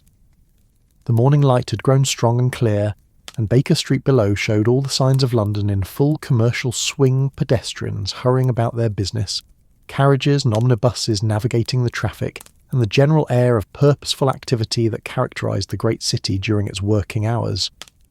"Inspector," Holmes said, turning from his observation of the street to fix Lestrade with the kind of direct attention that suggested he was about to introduce complications into what the police had hoped would be a straightforward consultation. "I must ask whether you've considered the possibility that Miss Pemberton's case might involve circumstances that are considerably more complex than simple theft." Lestrade's expression suggested both wariness and curiosity, recognising in Holmes's question the kind of theoretical complexity that sometimes transformed routine criminal cases into intellectual puzzles that required unconventional approaches to investigation and resolution. "What sort of circumstances?" he asked, though his tone suggested he was not entirely certain he wanted to hear the answer. "Consider," Holmes said, beginning to pace the length of the sitting room with the measured steps that characterised his approach to complex theoretical problems, "the various anomalies you've described, the lack of forced entry, the detailed knowledge of the instrument, the evasiveness about documentation, the mysterious 2-day absence, and the apparent improvement in Miss Pemberton's emotional state. Taken individually, each of these might have innocent explanations. Taken together, they suggest a narrative that differs significantly from the straightforward theft that was initially reported." Watson watched this performance with the familiar satisfaction of someone observing a master craftsman at work, recognising in Holmes's systematic presentation the careful construction of an argument that would ultimately lead Lestrade toward conclusions that he might otherwise resist or overlook. The inspector, for his part, was following the logic with the attention of someone who had learned to respect Holmes's analytical abilities even when they led in directions that challenged conventional police thinking. "You're suggesting," Lestrade said slowly, "that Miss Pemberton might not have been the victim of theft at all, but rather what? That she staged the entire incident for some purpose of her own?" Holmes paused in his pacing to consider the inspector's interpretation of his argument, his expression suggesting that the conclusion was both partially correct and significantly incomplete. "I'm suggesting," he said carefully, "that we might be dealing with a situation where the traditional categories of victim and perpetrator are less clearly defined than Scotland Yard's investigative procedures typically assume. Miss Pemberton may indeed have lost her violin, but the circumstances of that loss and her subsequent actions suggest motivations and relationships that require more nuanced understanding than simple criminal prosecution might provide." The theoretical complexity of Holmes's suggestion was clearly challenging Lestrade's preference for straightforward applications of legal categories to human behaviour. The inspector's training had prepared him to deal with crimes that fit established patterns: theft, assault, fraud, and the various other categories of antisocial behaviour that the legal system was designed to address. Cases that required moral philosophy and psychological analysis fell outside his area of expertise and comfort. Mrs. Hudson, who had been following this exchange with the interested attention of someone observing professional consultation in action, now offered a practical question that cut through the theoretical complexity to address immediate concerns. "Inspector Lestrade," she said, "what exactly is it that Scotland Yard hopes to accomplish in this case? Are you seeking to recover stolen property, to prosecute a criminal, or to help a young woman in distress find a solution to her difficulties?" The question revealed Mrs. Hudson's understanding that different objectives might require different approaches, and that the methods appropriate for criminal prosecution might not serve the interests of justice in cases where human desperation had created situations that defied simple legal categorization. Her years of observing the various investigations that had passed through Baker Street had taught her to recognize when conventional approaches might prove inadequate to the complexities of human behaviour. Lestrade considered the question with the seriousness that Mrs. Hudson's practical wisdom typically commanded, recognizing that his answer would significantly influence the direction of their consultation and the methods that Holmes might recommend for resolving the case. Officially, he said, Scotland Yard's interest is in determining whether a crime has been committed and, if so, ensuring that appropriate legal action is taken. Unofficially, well, I must confess that I find myself somewhat sympathetic to Miss Pemberton's circumstances, whatever they might ultimately prove to be.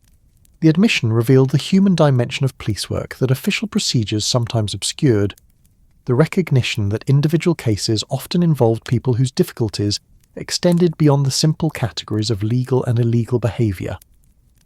Lestrade's years of experience had taught him that effective law enforcement sometimes required understanding motivations and circumstances that fell outside the formal boundaries of criminal investigation. Holmes returned to his chair, his expression suggesting that Lestrade's response had provided the foundation for whatever recommendations he was preparing to make. In that case, Inspector, he said, I believe we may be able to offer you a consultation that serves both the official interests of Scotland Yard and the unofficial interests of justice, though I must warn you that our approach may require a certain flexibility in the application of conventional investigative procedures. The warning was delivered with the diplomatic tact that characterised Holmes's interactions with official authority when he anticipated that his methods might challenge established protocols. Lestrade's expression suggested both curiosity about what Holmes might propose and resignation to the likelihood that their consultation would prove more complex than he had initially hoped. The morning had progressed into that gentle period between breakfast and luncheon, when London's great commercial machinery had found its rhythm and settled into the steady productivity that characterised the Victorian working day. Beyond the windows of 221B Baker Street, the sounds of the city had evolved from the tentative stirrings of early dawn into the confident symphony of a metropolis in full operation, the regular clip-clop of horse hooves on cobblestones, the calls of vendors announcing their wares, the distant whistle of trains arriving at and departing from the great stations that connected London to the rest of the empire, and underneath it all, the vast, breathing murmur of millions of human beings engaged in the endless dance of survival and aspiration that defined urban life. Inside their sitting room, the three men had arranged themselves in positions that reflected their different approaches to the problem that now occupied their collective attention.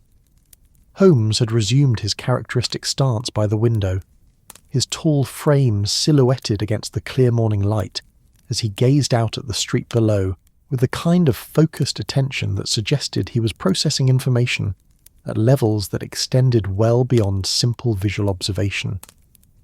Watson remained near the mantelpiece, his position allowing him to maintain visual contact with both his companions while also keeping watch over the physical evidence they had discovered during their earlier investigation. Lestrade sat in the client's chair with his notebook open on his knee, though his attention was clearly divided between the official requirement of police documentation and the growing sense that this case was evolving beyond the boundaries of conventional criminal investigation. Now then, Holmes said, turning from the window with the decisive movement of someone who had completed his preliminary observations and was ready to engage with more active investigation, I suggest that our next step should involve a systematic examination of the premises to determine exactly where my violin might currently be located. Inspector Lestrade, your official presence provides us with an excellent opportunity to conduct what might be termed a comprehensive search, though I suspect we may discover that the object of our investigation has returned to us through means as mysterious as those by which it departed. The suggestion was delivered with that blend of theoretical speculation and practical methodology that characterised Holmes's approach to problems that required both intellectual analysis and physical investigation. Lestrade's expression suggested both professional interest in the proposed search and a certain wariness about the implications of Holmes's comment regarding mysterious means of return, recognising that his colleague's theoretical observations often proved to be based on deductions that were considerably more solid than they initially appeared. Mrs. Hudson, who had been preparing to withdraw and allow the gentlemen to conduct their official business in privacy, paused at Holmes's suggestion with the alert attention of someone who recognised that domestic routine was about to be disrupted by investigative necessity. Her years of experience with the various cases that had passed through Baker Street had taught her to distinguish between the kind of theoretical discussion that could be conducted in comfortable chairs over tea and the more active investigations that required the systematic examination of physical spaces and the potential rearrangement of domestic order. A comprehensive search, she repeated, her tone carrying both practical concern for the maintenance of household order and genuine curiosity about what such an investigation might reveal. Well, I suppose if it must be done, it's best done properly. Though I do hope, gentlemen, that you'll remember that some of us have to live in these rooms after your investigation is complete. The comment was delivered with the kind of gentle authority that Mrs. Hudson had perfected over years of managing the intersection between domestic comfort and professional necessity, recognizing that investigative thoroughness often came at the cost of household tranquility. Her practical sensibilities demanded that any disruption of their living arrangements be conducted with due consideration for the requirements of ongoing domestic life, even when those requirements might sometimes conflict with the needs of systematic evidence gathering. Watson stepped forward with the measured movements of someone prepared to apply medical methodology to the systematic examination of physical spaces, his training having taught him to approach such tasks with the same careful attention to detail that clinical diagnosis required. "I suggest we divide the premises into sections," he said, his voice carrying the authoritative tone that characterized his approach to problems that demanded systematic analysis, "and examine each area with the thoroughness that the situation warrants." If Miss Pemberton did indeed return the violin during the night, it should be discoverable through methodical search. The proposal reflected Watson's understanding that effective investigation required not only keen observation, but also systematic organisation, ensuring that no potential hiding place was overlooked and that their search proceeded according to logical principles rather than random exploration. His medical experience had taught him that symptoms could be missed or misinterpreted if examination was not conducted according to established protocols, and he saw no reason why the same principles should not apply to the investigation of missing musical instruments. Lestrade consulted his notebook, and then looked up with the expression of someone who was prepared to apply official police methodology to what had begun as a domestic mystery, but was now assuming the characteristics of a more complex investigation. "Standard search procedure," he said, his tone carrying the confidence of someone drawing on years of professional experience, involves beginning with the most obvious locations and progressing systematically to those that are less apparent. In cases involving missing property, thieves or borrowers often return items to places where they will be discovered without too much difficulty, particularly if they wish to avoid the complications that more permanent theft might create.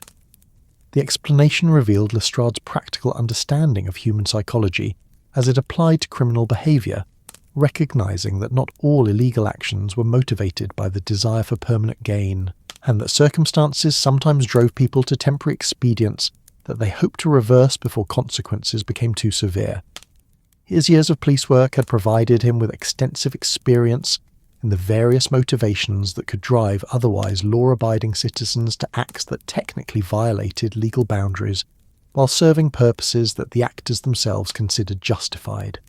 Holmes moved to the centre of the room and began to pace the familiar circuit that Watson had learned to associate with his friend's more intensive periods of theoretical consideration, his long strides carrying him between the furniture with the fluid grace that seemed to ignore the ordinary constraints of physical space.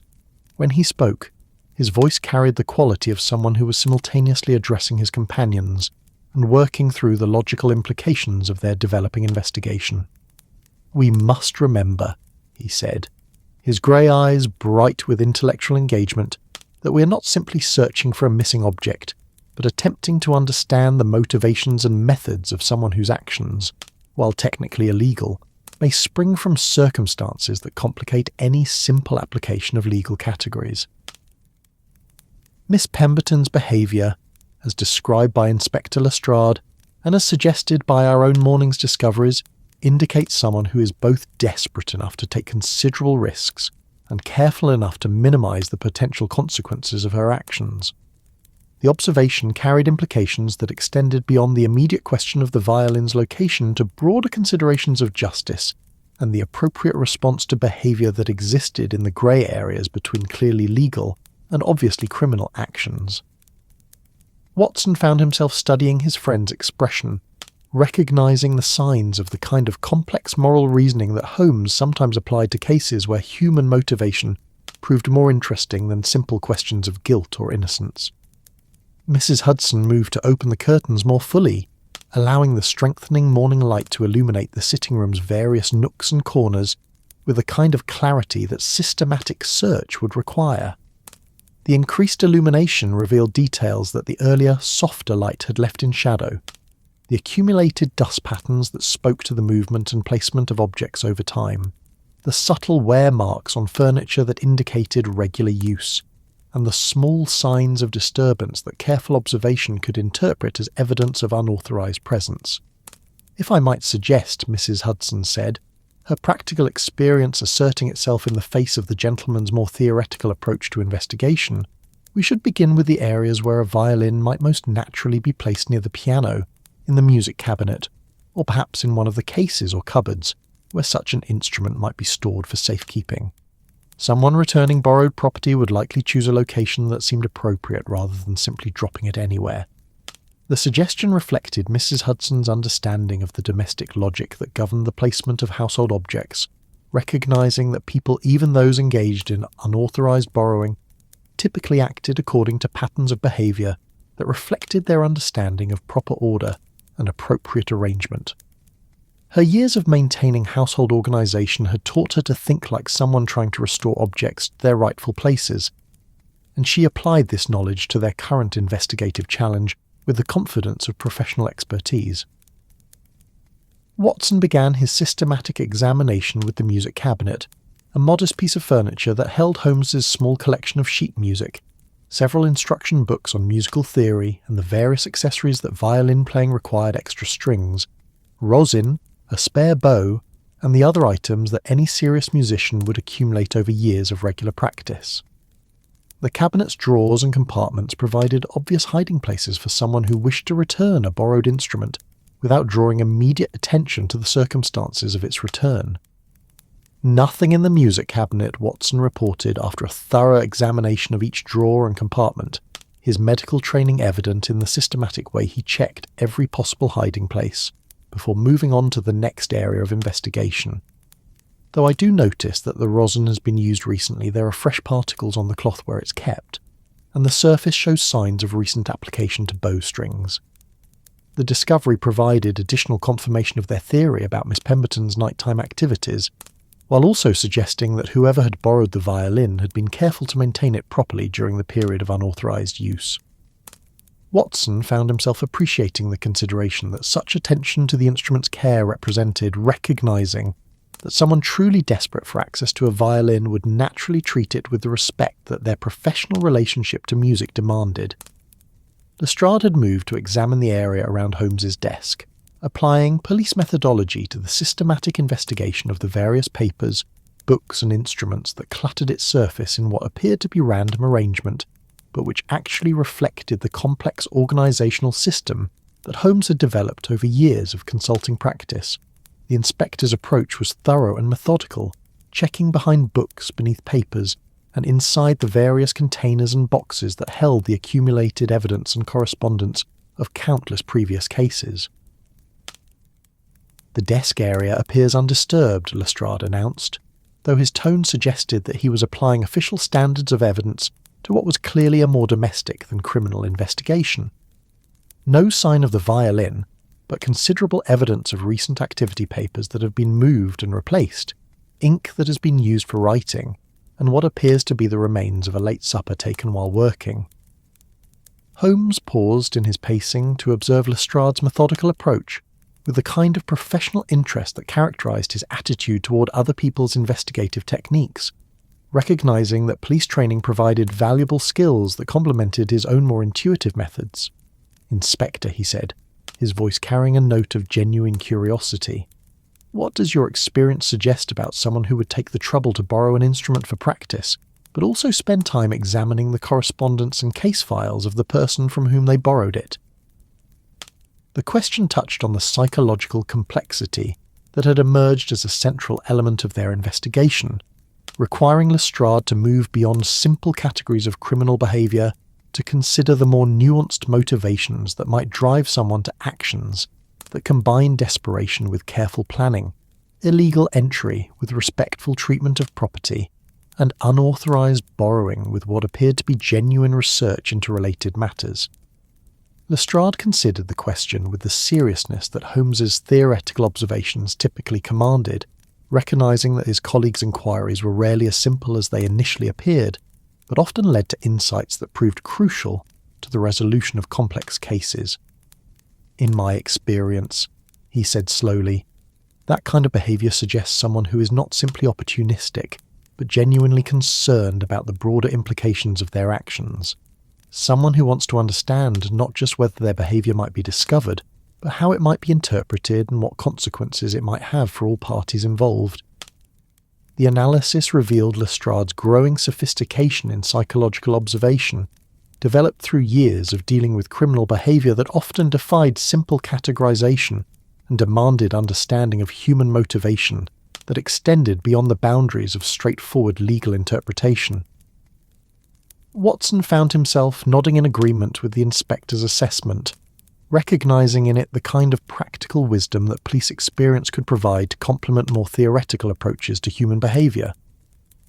Mrs. Hudson had been examining the area around the fireplace with the systematic attention that her housekeeping duties had made habitual, checking the various nooks and corners where objects sometimes accumulated during the normal course of domestic life.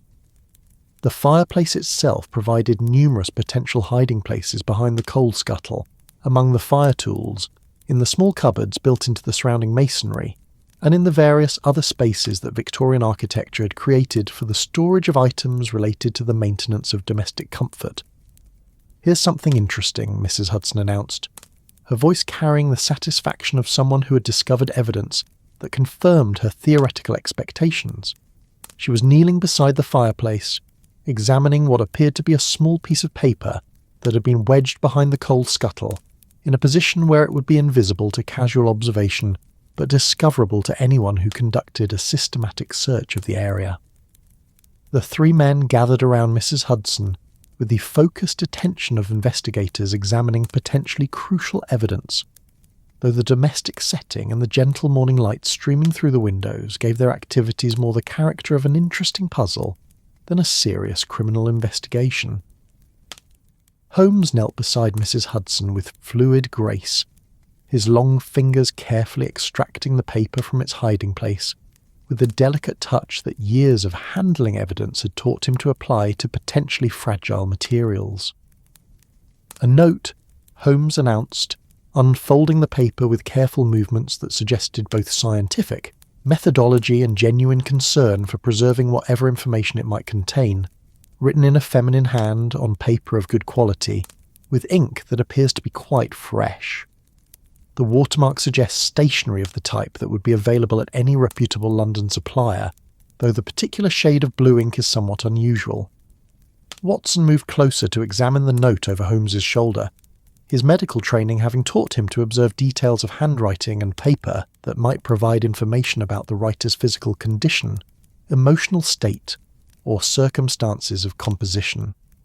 The note was brief but carefully composed, written in the kind of clear, elegant script that suggested both education and the steady hand that musical training typically developed. "What does it say?" Lestrade asked, his official curiosity evident in his tone, though his approach remained respectful of Holmes's more detailed examination of the physical evidence that the note represented. Police training had taught him the importance of thorough analysis of written evidence, but he recognised that Holmes's observational skills often revealed information that more conventional examination might miss. Holmes held the note at an angle that allowed the morning light to illuminate the writing clearly, then began to read in the measured tone that he typically used when presenting evidence that might prove significant to the resolution of complex cases. "My dear Mr. Holmes," he began, his voice carrying the formality of someone reading official correspondence, "I hope you will forgive the liberty I've taken in borrowing your violin for a few days of necessary practice. My own instrument was indeed stolen, as I reported to Inspector Lestrade, though the circumstances were rather more complex than I initially described. The opening sentences confirmed their theoretical understanding of the previous night's events, while introducing the promise of additional complexity that Holmes's cases seemed to attract with remarkable regularity. Watson found himself studying the careful phrasing of the note, recognizing in it the kind of diplomatic language that suggested someone who was attempting to explain actions that defied simple justification, while maintaining respect for the people who had been affected by those actions. Holmes continued reading, his tone carrying the engagement that characterized his approach to problems that revealed new dimensions of human behavior and motivation. The theft of my violin was not random, the note continued, but was arranged by someone who wished to prevent me from performing in a series of concerts that would have established my reputation and financial independence. I have reason to believe that this person has also been attempting to discredit me professionally by spreading rumours about my personal character and musical competence. The revelation transformed their understanding of Miss Pemberton's situation from simple victimisation to something approaching what modern investigators might recognise as systematic harassment, though conducted through means that would have been difficult to address through the legal remedies available in Victorian London. Watson found himself feeling a surge of sympathy for someone whose professional survival was being threatened through methods that were both subtle enough to escape official attention and effective enough to cause genuine damage. Furthermore, Holmes continued, his voice carrying increased interest as the note's implications became clearer. I discovered through my research into your case files that you have been investigating not merely the theft of my violin, but what appears to be a pattern of similar thefts affecting other professional musicians in London. The connection between these cases suggests that we may be dealing with someone who has made a systematic practice of targeting musicians whose success threatens certain established interests in the musical world. Lestrade's expression shifted from professional interest to genuine alarm as the implications of the note's contents became clear, recognising that what had appeared to be a simple case of property theft was apparently connected to a broader pattern of criminal activity that had escaped official notice. His police training had taught him to be alert for signs of organised criminal behaviour, but the subtlety of attacks on professional reputation and the specialised knowledge required to identify patterns in the musical world had presumably made such connections difficult to detect through normal investigative methods. Mrs. Hudson had been listening to Holmes's reading with the focused attention of someone following a particularly engaging story, but now her practical sensibilities asserted themselves in the form of concern for the human costs of whatever complex situation was being revealed. The poor child, she said, her voice carrying genuine sympathy for someone whose professional survival was being threatened through method that combined legal technicality with personal cruelty. Trying to maintain her career while someone deliberately undermines her livelihood. No wonder she felt driven to desperate measures. Holmes reached the final paragraph of the note and paused for a moment, his expression suggesting that the conclusion would provide information that was both satisfying in terms of immediate practical concerns and potentially significant for their broader understanding of the case. I have returned your violin to its customary place, he read, though I suspect that your remarkable powers of observation have already detected evidence of my unauthorized visit. I hope that you will consider the information I have provided as partial payment for the use of your instrument, and I trust that your investigation into the broader pattern of musical thefts will prove beneficial to myself and other musicians who have been similarly victimized. I remain, with gratitude and respect, Catherine Pemberton. The note's conclusion provided both practical resolution to their morning's domestic mystery and theoretical framework for understanding the complex motivations that had driven Miss Pemberton's apparently criminal behaviour. Watson found himself appreciating the careful balance of confession, explanation, and appeal for understanding that characterised the note's tone, recognising in it the work of someone who understood both the legal vulnerabilities of her position and the moral complexities that her circumstances had created. "Well," Lestrade said, closing his notebook with the decisive movement of someone who had received information that significantly altered his understanding of an official investigation. This certainly puts a different complexion on the matter. If Miss Pemberton's allegations are accurate, we may be dealing with conspiracy to commit theft and deliberate interference with professional commerce, serious charges that would require considerably more extensive investigation than a simple case of stolen property. Holmes rose from his position beside the fireplace and moved to the window, assuming his characteristic stance for contemplating the broader implications of developing cases. The morning light had continued to strengthen and clarify, and Baker Street below showed all the signs of London approaching the midday peak of commercial activity. Increased pedestrian traffic, more frequent carriages and omnibuses, and the general acceleration of pace that characterised the city's progression through its daily cycle of work and rest.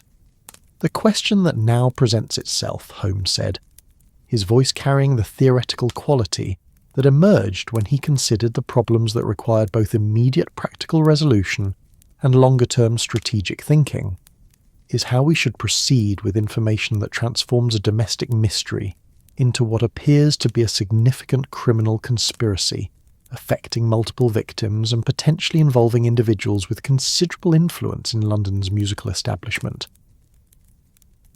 The question touched on issues that extended beyond the immediate resolution of their violin mystery to broader considerations of justice, professional ethics, and the appropriate relationship between private consulting detection and official police investigation. Watson found himself studying both his companions, recognising that their next decisions would determine not only how Miss Pemberton's case was resolved, but also how their various professional responsibilities and personal sympathies would be balanced in the service of what they hoped would prove to be effective justice.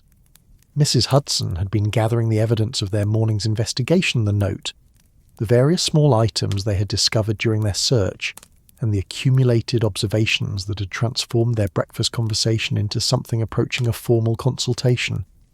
Her movements were careful and methodical, reflecting her understanding that domestic routine must somehow accommodate the requirements of whatever official action their discoveries might ultimately require. The revelation contained in Miss Pemberton's note had transformed their comfortable sitting room into something approaching a council of war, though one conducted with the civilised restraint that characterised Victorian gentlemen even when confronting evidence of systematic criminal conspiracy. The morning light, now approaching its midday intensity, streamed through the windows with crystalline clarity that seemed to illuminate not only their physical surroundings, but also the complex web of relationships and motivations that had begun to emerge from what had started as a simple, domestic mystery about a misplaced musical instrument. Holmes stood silhouetted against the bright window, his tall frame creating patterns of light and shadow that seemed to shift and dance as he moved through his characteristic poses of contemplation. His grey eyes held that particular quality of intense focus that Watson had learned to associate with the deeper processes of deduction, the mental machinery that could take scattered observations and transform them into coherent theories about human behaviour and criminal motivation. The morning's discoveries had clearly engaged his analytical faculties at the highest level, and Watson could almost see the wheels of logic turning as his friend processed the implications of everything they had learned. "Gentlemen," Holmes said, turning from the window with the decisive movement of someone who had completed his preliminary analysis and was ready to engage with the more active phases of investigation, "we find ourselves in the rather remarkable position of having begun this morning with a missing violin, and having discovered instead what appears to be evidence of a criminal conspiracy that may extend far beyond the boundaries of our immediate domestic concerns." The observation was delivered with that blend of intellectual excitement and practical concern that characterised Holmes's approach to cases that revealed unexpected dimensions of complexity, suggesting both appreciation for the theoretical challenges that such problems presented and awareness of the human costs that criminal conspiracies typically imposed on their victims. Watson found himself studying his friend's expression, recognising the signs of the kind of moral engagement that emerged when Holmes encountered evidence of systematic injustice that demanded both intellectual analysis and practical intervention. Lestrade had spent the past several minutes reviewing his official notes in light of the new information that Miss Pemberton's letter had provided. and now he looked up from his small leather notebook with the expression of someone who was beginning to recognise connections that had previously escaped official attention. His years of police experience had taught him to be alert for patterns that might indicate organised criminal activity, but the subtlety of attacks on professional reputation and the specialised knowledge required to understand the musical world had presumably made such connections difficult to detect through normal investigative methods. "If Miss Pemberton's allegations are accurate," Lestrade said, his voice carrying the careful precision that characterised his approach to statements that might ultimately require presentation as evidence in legal proceedings, then we may be dealing with something considerably more serious than isolated cases of property theft. Systematic interference with professional commerce, conspiracy to commit theft, and deliberate attempts to destroy individual reputations. These are charges that could result in significant prison sentences for anyone convicted of such activities. The legal implications of their discoveries were clearly weighing heavily on Lestrade's mind, reflecting his professional responsibility for ensuring that criminal behaviour was properly investigated and prosecuted, while also recognising the complexities that cases involving professional music and artistic reputation might present to conventional police methodology. Watson could see that the inspector was struggling with the challenge of applying established investigative procedures to a situation that seemed to exist at the intersection of several different categories of criminal activity. Mrs. Hudson had been listening to this exchange with the focused attention of someone who understood that domestic routine was being displaced by the requirements of serious criminal investigation, yet her practical sensibilities continued to assert themselves in the form of concern for the human dimensions of whatever complex situation was developing. She moved around the sitting room with her customary efficiency, ensuring that the physical evidence of their morning's discoveries was properly preserved, while also maintaining the domestic order that would be necessary, regardless of whatever official actions their investigation might ultimately require. "The poor young woman," Mrs. Hudson said, her voice carrying genuine sympathy for someone whose professional survival was being threatened through methods that combined legal technicality with personal cruelty, trying to maintain her career while someone deliberately undermines everything she's worked to achieve. It's no wonder she felt driven to such desperate measures as borrowing violins in the middle of the night. The comment revealed Mrs. Hudson's understanding of the particular vulnerabilities that affected women trying to establish independent professional lives in Victorian London, where reputation could be destroyed through rumours and innuendo that would be difficult to address through legal remedies, and where economic survival often depended on maintaining the confidence of audiences and employers who might be influenced by subtle campaigns of professional sabotage. Watson had been considering the theoretical implications of Miss Pemberton's allegations, applying his medical training to the analysis of what appeared to be a systematic pattern of behaviour that suggested deliberate planning and considerable knowledge of the musical world's social and economic structures. "The question that strikes me," he said, his voice carrying the analytical tone that characterised his approach to problems that required both factual assessment and logical reasoning, is what sort of person would have both the motivation and the means to conduct this kind of campaign against professional musicians. The question touched on issues of criminal psychology that extended beyond simple greed or opportunistic theft to more complex motivations involving professional jealousy, economic competition, or perhaps even more abstract concerns related to the social and cultural role of music in Victorian society. Holmes paused in his contemplation to consider Watson's inquiry with the kind of serious attention that such theoretical questions typically commanded from his analytical mind. "An excellent question, Watson," Holmes replied, beginning to pace the length of the sitting room with measured steps that carried him between the familiar obstacles of their shared living space, while his mind worked through the logical implications of their developing theory. "Someone with intimate knowledge of the musical world, sufficient financial resources to conduct extended operations, and motivations that go beyond simple monetary gain. The theft of musical instruments is hardly the most efficient means of generating income, which suggests that our theoretical criminal's objectives are more complex than straightforward profit. The analysis revealed Holmes's understanding that effective criminal investigation required consideration not only of methods and opportunities, but also of the underlying motivations that drove people to engage in activities that carried significant legal and social risks. His years of consulting practice had taught him that the most dangerous criminals were often those whose objectives extended beyond simple material gain to more abstract goals involving power, revenge, or the desire to control social and economic relationships in ways that served their broader interests.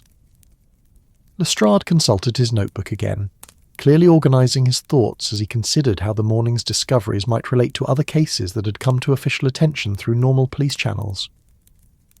Now that Miss Pemberton has drawn our attention to the possibility of systematic targeting of musicians, he said, I find myself recalling several other reports of stolen instruments and damaged professional reputations that we attributed to unrelated incidents. If there is indeed a pattern, it suggests criminal activity that has been operating successfully under official notice for some considerable time. The admission reflected Lestrade's professional honesty about the limitations of conventional police investigation when dealing with crimes that required specialised knowledge to detect and understand, while also suggesting that Scotland Yard's resources might be more effectively deployed once the existence of organised criminal activity had been established through the kind of theoretical analysis that Holmes's methods provided. Mrs. Hudson had completed her domestic arrangements and now settled into the chair that she typically occupied during the more extended consultations that constituted the serious business of 221B Baker Street, her presence lending an air of comfortable domesticity to what was becoming an increasingly complex criminal investigation. Her years of observing the various cases that had passed through their sitting room had taught her to recognise the signs of problems that would require extended attention and careful planning to resolve effectively. If I might venture a suggestion, Mrs. Hudson said, her voice carrying the diplomatic authority that characterised her contributions to the theoretical discussions that sometimes occupied the gentleman's attention, perhaps we should consider not only who might be conducting these attacks on musicians, but also who might benefit from the kind of professional disruption that such activities would create. The observation revealed Mrs. Hudson's practical understanding that criminal behaviour was often motivated by considerations of advantage and opportunity that extended beyond the immediate victims to broader patterns of social and economic relationship. Her suggestion that they consider beneficiaries as well as perpetrators reflected the kind of systematic thinking that had made her such a valuable part of their investigative partnership, even when her contributions were more domestic than detectival in nature. Holmes paused in his pacing to consider Mrs. Hudson's suggestion with the serious attention that her observations typically merited, recognising that her practical wisdom often provided insights that more formal theoretical analysis might overlook. A most perceptive observation, he said, his voice carrying genuine appreciation for the direction that Mrs. Hudson's thinking had taken. Criminal conspiracies rarely operate in isolation, but typically serve the interests of individuals or organisations that benefit from the disruption they create, even when those beneficiaries are not directly involved in the criminal activities themselves.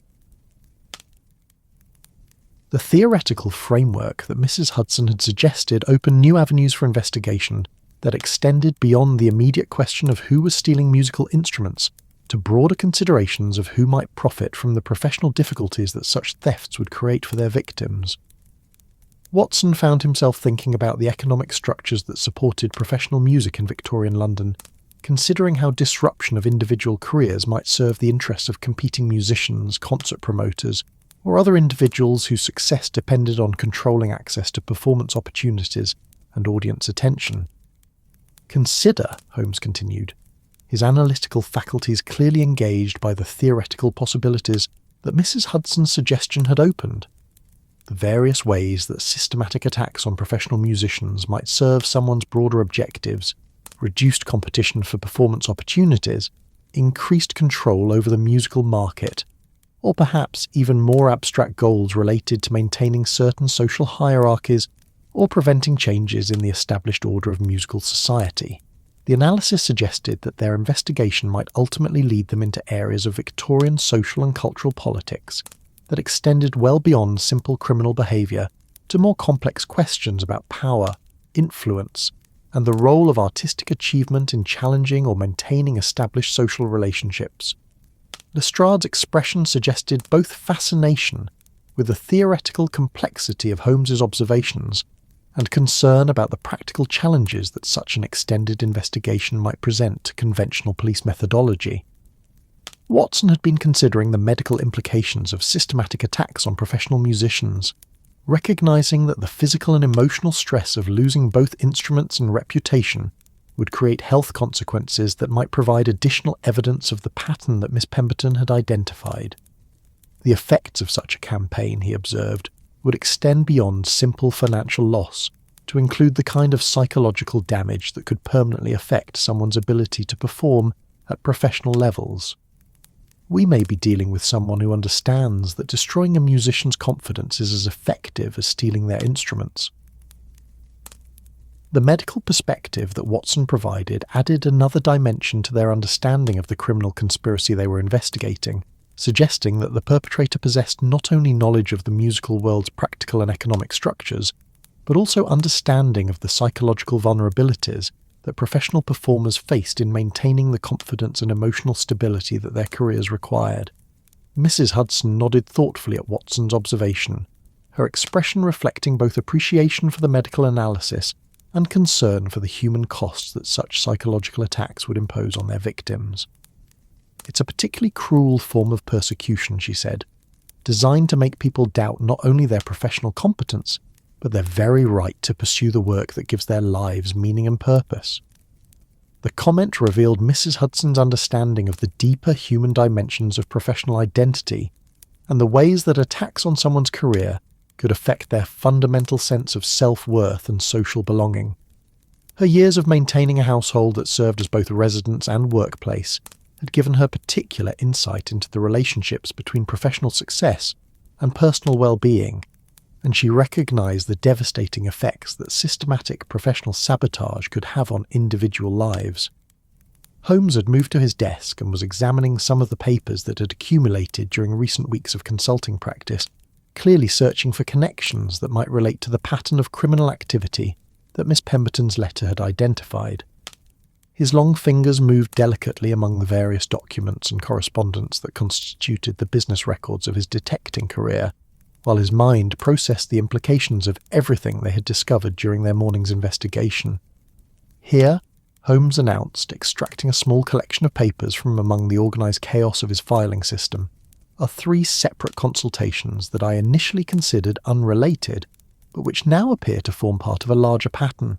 A violinist from the Royal Opera whose instrument disappeared under mysterious circumstances, a cellist from the Queen's Hall whose reputation was damaged by rumours about his personal conduct, and a conductor whose musical scores were stolen shortly before an important premiere. The discovery provided concrete evidence to support the theoretical framework they had been developing, transforming abstract speculation about criminal conspiracy into documented pattern of behaviour that affected multiple victims through related but not identical methods." Watson found himself studying the papers that Holmes had identified, recognising the significance of connections that had previously escaped notice because they involved different types of attacks on different aspects of professional musical life. Lestrade leaned forward in his chair with the focused attention of someone who recognised that routine police investigation was about to become considerably more complex and potentially more significant than initially appeared. "May I examine those papers?" he asked, his voice carrying the official authority of someone who would need to evaluate evidence for potential legal proceedings, while also recognising that Holmes's analytical methods often revealed patterns that conventional investigation might miss. Holmes handed over the papers with the cooperation that characterised his relationship with official authority when serious criminal activity was involved, though Watson could see that he was maintaining mental notes about information that might prove significant for the broader theoretical understanding of their case. The consulting detective's willingness to share evidence with Scotland Yard reflected both professional ethics and practical recognition that some cases required official resources that private investigation could not provide. "The pattern is quite clear when the cases are viewed together," Lestrade said, after several minutes of careful examination, his professional experience allowing him to recognise the systematic nature of activities that had appeared random when considered individually.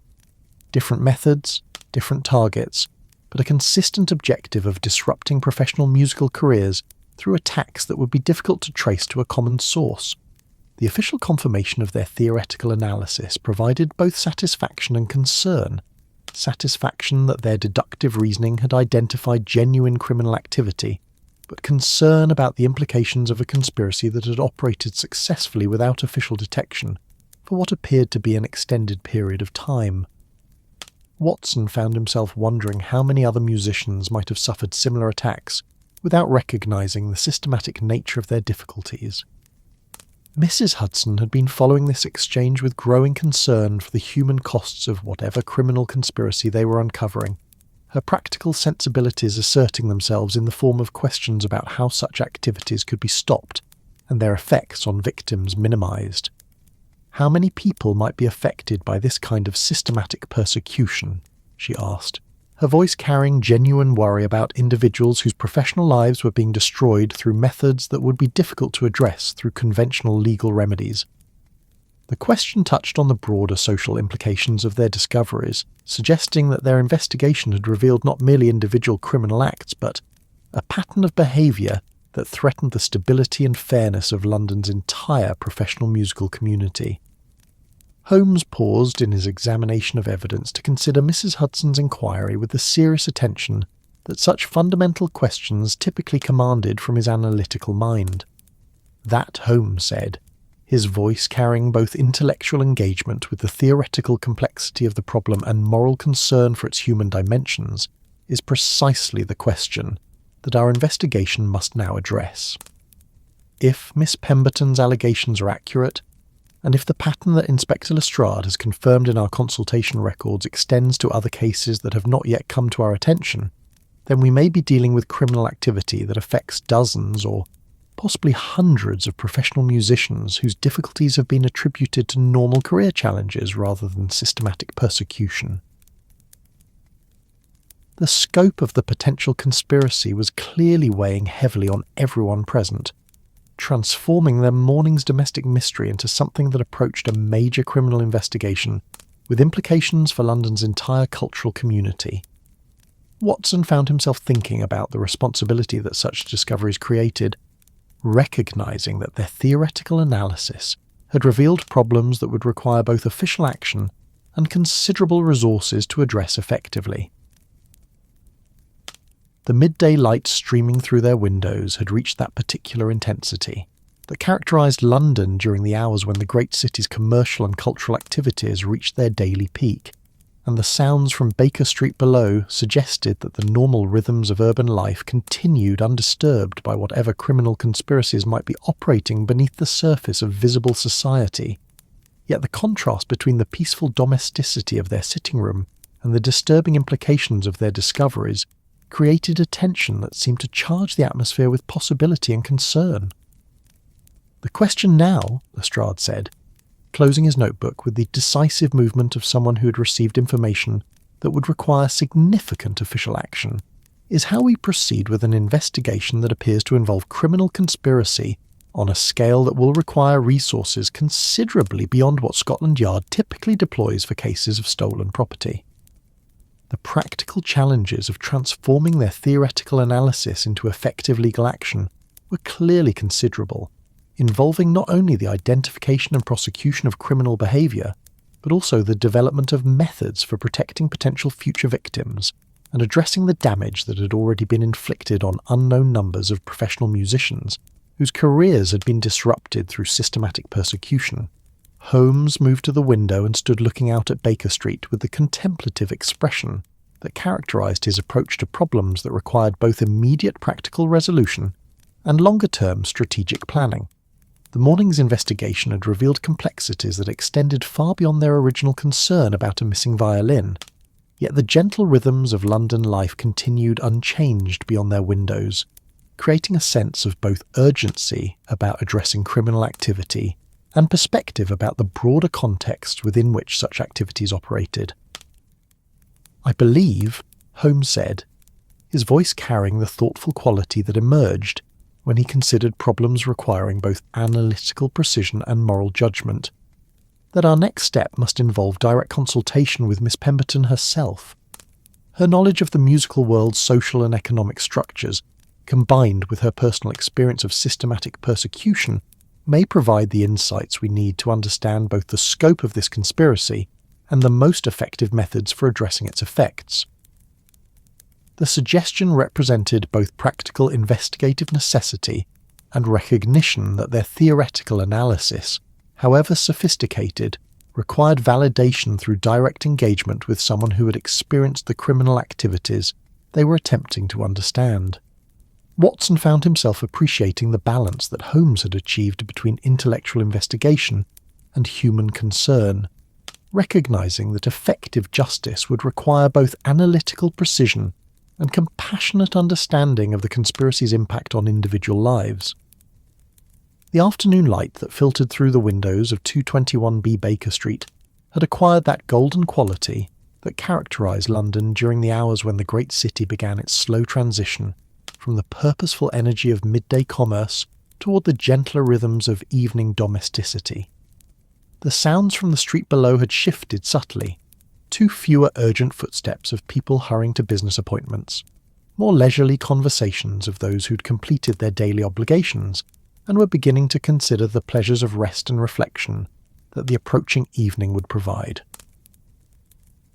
Inside their sitting room, the atmosphere had evolved from the focused intensity of criminal investigation towards something approaching philosophical contemplation, as if the morning's discoveries had opened questions that required not only analytical precision, but also the kind of patient consideration that could only be achieved when immediate practical concerns had been addressed and the mind was free to explore broader implications and possibilities. Holmes had resumed his position by the window, though his stance now suggested peaceful observation, rather than the focused concentration that had characterized his earlier theoretical work.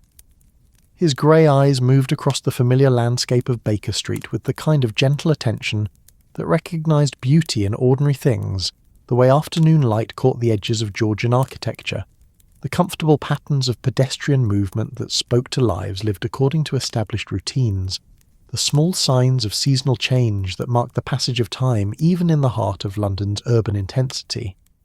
"You know, Watson," Holmes said, his voice carrying a note of quiet amusement that suggested the kind of personal revelation that sometimes emerged from complex investigations, "I believe we may have been approaching this entire matter from an unnecessarily complicated perspective.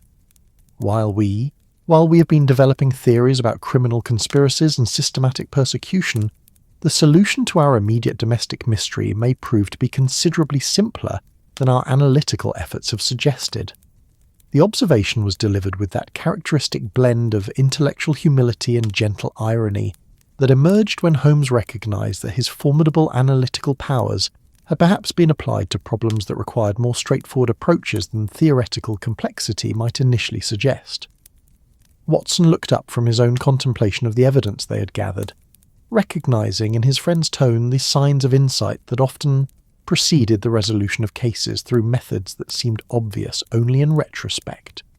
Mrs. Hudson, who had been quietly maintaining the domestic routine that continued regardless of whatever criminal investigations might occupy the gentleman's attention, paused in her arrangement of the afternoon tea service to listen to Holmes's observation with the interested attention of someone who had learned to appreciate the unexpected directions that Baker Street conversations often took. Her practical sensibilities had always inclined her towards simple explanations, when complex theories seemed to multiply unnecessarily, and she welcomed any suggestion that their morning's discoveries might resolve into something approaching normal household order. "What do you mean, Holmes?" Watson asked, setting aside the papers he had been reviewing with the focused attention of someone prepared to consider new perspectives on problems that had seemed to require continued analytical investigation. His medical training had taught him to value both systematic analysis and the kind of observational flexibility that could recognize when symptoms pointed towards simpler diagnoses than the initial examination might suggest. Holmes turned from the window with a movement that combined fluid grace with the particular quality of satisfaction that characterized his approach to problems that had reached the stage where theoretical understanding could be transformed into practical resolution. His long fingers were pressed together in that familiar cathedral arch of thought, though his expression suggested contemplation that was more appreciative than analytical, as if he were considering a puzzle that had revealed unexpected elegance in its solution. "Consider," Holmes said, beginning to move around the sitting room with measured steps that carried him past the familiar landmarks of their shared domestic life. The mantelpiece where his violin should rest, the desk where his correspondence accumulated, the various chairs and tables that had witnessed countless consultations and investigations over the years of their partnership. We began this morning with the simple observation that my violin was not in its customary location. Through systematic investigation, we discovered evidence of unauthorized entry, extended practice sessions, and research into our case files. The recapitulation was delivered in the measured tone that characterized Holmes's approach to presenting logical arguments, though Watson could detect underlying currents of amusement that suggested the direction of his friend's reasoning would prove unexpected. Lestrade, who had been organising his official notes in preparation for whatever action Scotland Yard might ultimately take regarding the criminal conspiracy they had uncovered, looked up with the alert attention of someone who recognised that important revelations were about to be shared. We then discovered Miss Pemberton's explanatory note, Holmes continued, which transformed our understanding of the case from simple domestic mystery to systematic criminal conspiracy affecting multiple victims. The note also informed us that my violin had been returned to its customary place, though our continued inability to locate the instrument seemed to contradict this claim and suggest additional complications in an already complex situation. Mrs. Hudson had completed her tea preparations and now settled into her chair with the comfortable expectation of someone prepared to witness the resolution of problems that had occupied considerable theoretical attention throughout the morning hours. Her years of experience with the various cases that had passed through Baker Street had taught her to recognise the particular quality of satisfaction that characterised Holmes's voice when analytical investigation was approaching successful conclusion. However, Holmes said, pausing beside the mantelpiece and extending one long finger to trace the familiar outline where his violin typically rested, "I believe we may have been looking for an object that has been visible to us throughout our entire investigation, concealed not by criminal cleverness or supernatural intervention, but by the simple, psychological phenomenon that makes familiar things invisible when we expect to see them in specific contexts." The statement was delivered with theatrical precision that suggested Holmes was enjoying both the intellectual elegance of his conclusion and the dramatic effect that its presentation would have on his audience. Watson found himself studying the mantelpiece area with renewed attention, though he could see nothing that resembled a violin in any of the obvious locations where such an instrument might reasonably be expected to rest. "Holmes," Watson said, his voice carrying a note of puzzlement that was tinged with anticipation of whatever revelation his friend was preparing to share, "I'm afraid I don't see how your violin could be considered visible when we have conducted such a thorough search of every possible location where it might reasonably have been placed." The gentle challenge was delivered with the kind of good-humoured scepticism that characterised Watson's approach to Holmes's more theatrical pronouncements, though his tone suggested genuine curiosity about whatever solution his friend had developed to explain the continued absence of the missing instrument. Mrs. Hudson and Lestrade were both watching Holmes with focused attention, clearly expecting some demonstration that would resolve the apparent contradiction between theoretical analysis and observable reality. Holmes smiled with the particular satisfaction that emerged when he was about to demonstrate the kind of observational principle that made his reputation as a consulting detective, his grey eyes bright with intellectual pleasure at the opportunity to reveal hidden patterns in apparently straightforward situations. He moved to the small table that stood beneath the window, a modest piece of furniture that held various odds and ends of domestic life letters waiting to be answered, newspapers from recent days, a small collection of books that had been consulted for various investigative purposes, and the accumulated detritus of daily life in a bachelor household.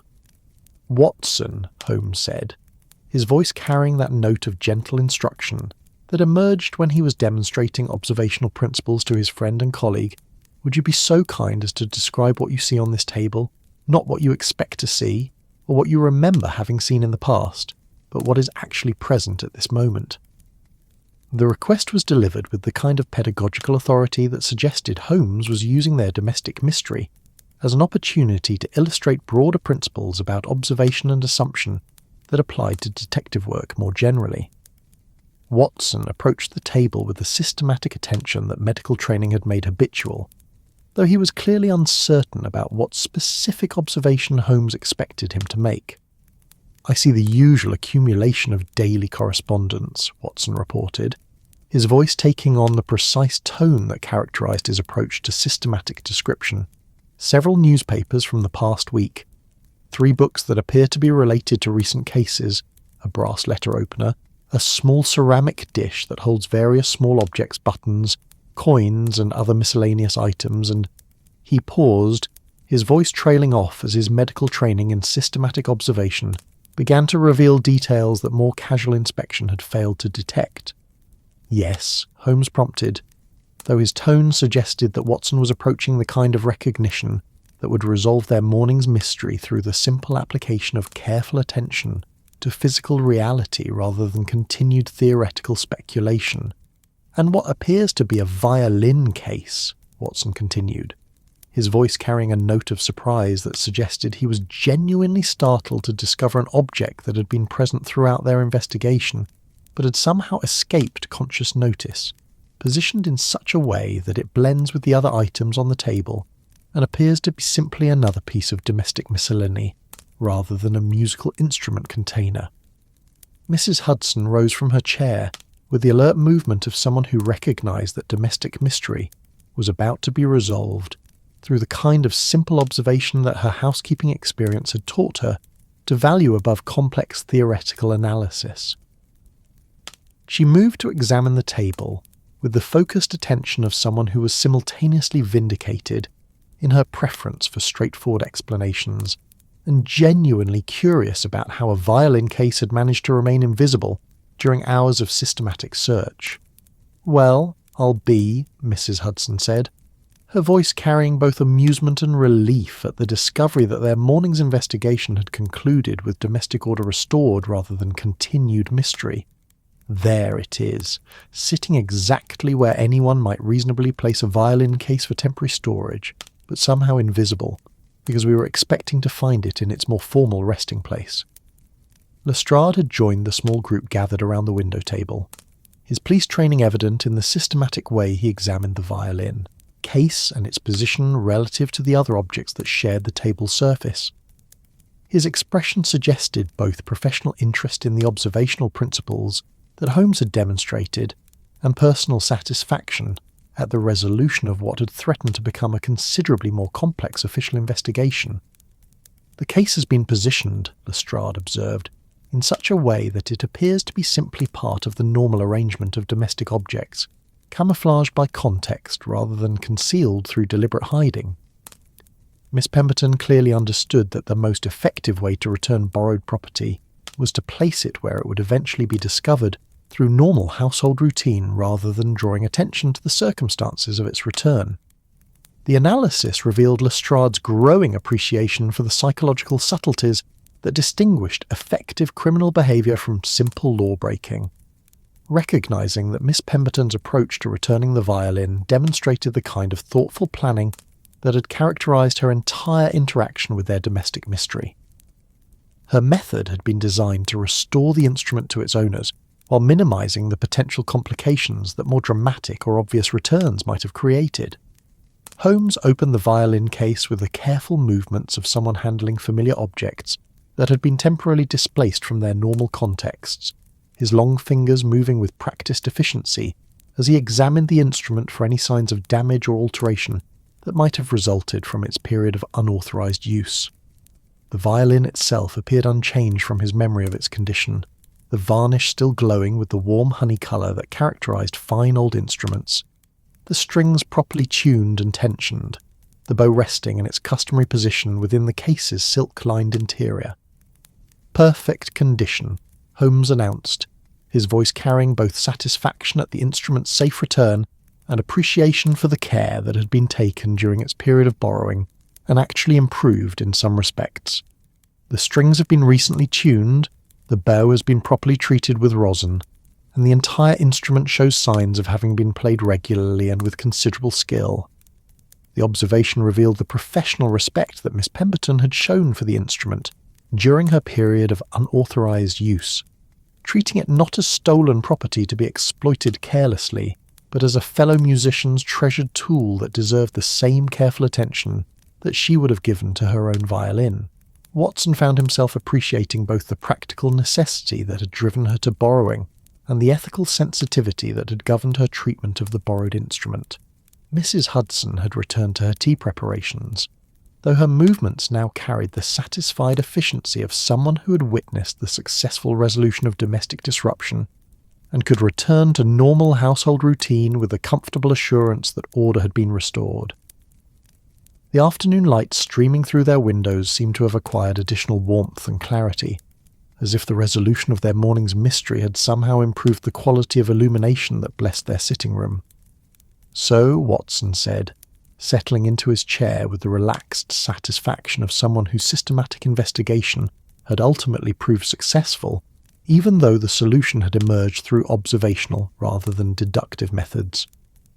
We find ourselves at the end of our domestic mystery with the violin safely returned, Miss Pemberton's situation better understood, and evidence of a broader criminal conspiracy that will require official attention. The summary reflected Watson's appreciation for the way their morning's investigation had evolved from simple domestic concern to complex criminal analysis, while ultimately returning to the comfortable resolution of immediate practical problems. His medical training had taught him to value both systematic investigation and the kind of flexible thinking that could adapt to unexpected discoveries and changing circumstances. Holmes had removed the violin from its case and was examining it with the loving attention that musicians typically devoted to instruments that had served them faithfully over many years of professional practice. His long fingers moved across the strings with gentle precision, testing their tension and responsiveness, while his ear evaluated the subtle changes in sound quality that regular playing could produce in fine instruments. Miss Pemberton has excellent technique, Holmes observed, drawing the bow across the strings in a brief melodic passage that filled their sitting room with the sweet, complex harmonies that only skilled musical performance could create, and she has treated my instrument with the respect that one professional musician shows for another's tools. I find myself rather more sympathetic to her circumstances than I might have expected when we began this morning's investigation. The musical demonstration provided a fitting transition from the analytical phase of their investigation toward the more contemplative consideration of human relationships and moral complexity that characterized the resolution of cases involving desperate circumstances rather than simple criminal behavior. The violin's voice seemed to carry with it echoes of Miss Pemberton's nighttime practice sessions, creating a sense of connection between the unknown young woman and the comfortable domesticity of Baker Street. Lestrade had been making final notes in his official record, clearly preparing to transform their morning's discoveries into the kind of formal police report that would initiate whatever official action Scotland Yard might ultimately take regarding the broader criminal conspiracy they had uncovered.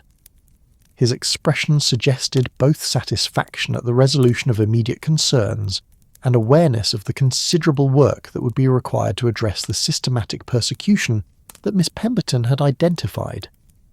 From Scotland Yard's perspective, Lestrade said, we now have sufficient evidence to begin a formal investigation into what appears to be organised criminal activity affecting multiple victims in London's musical community.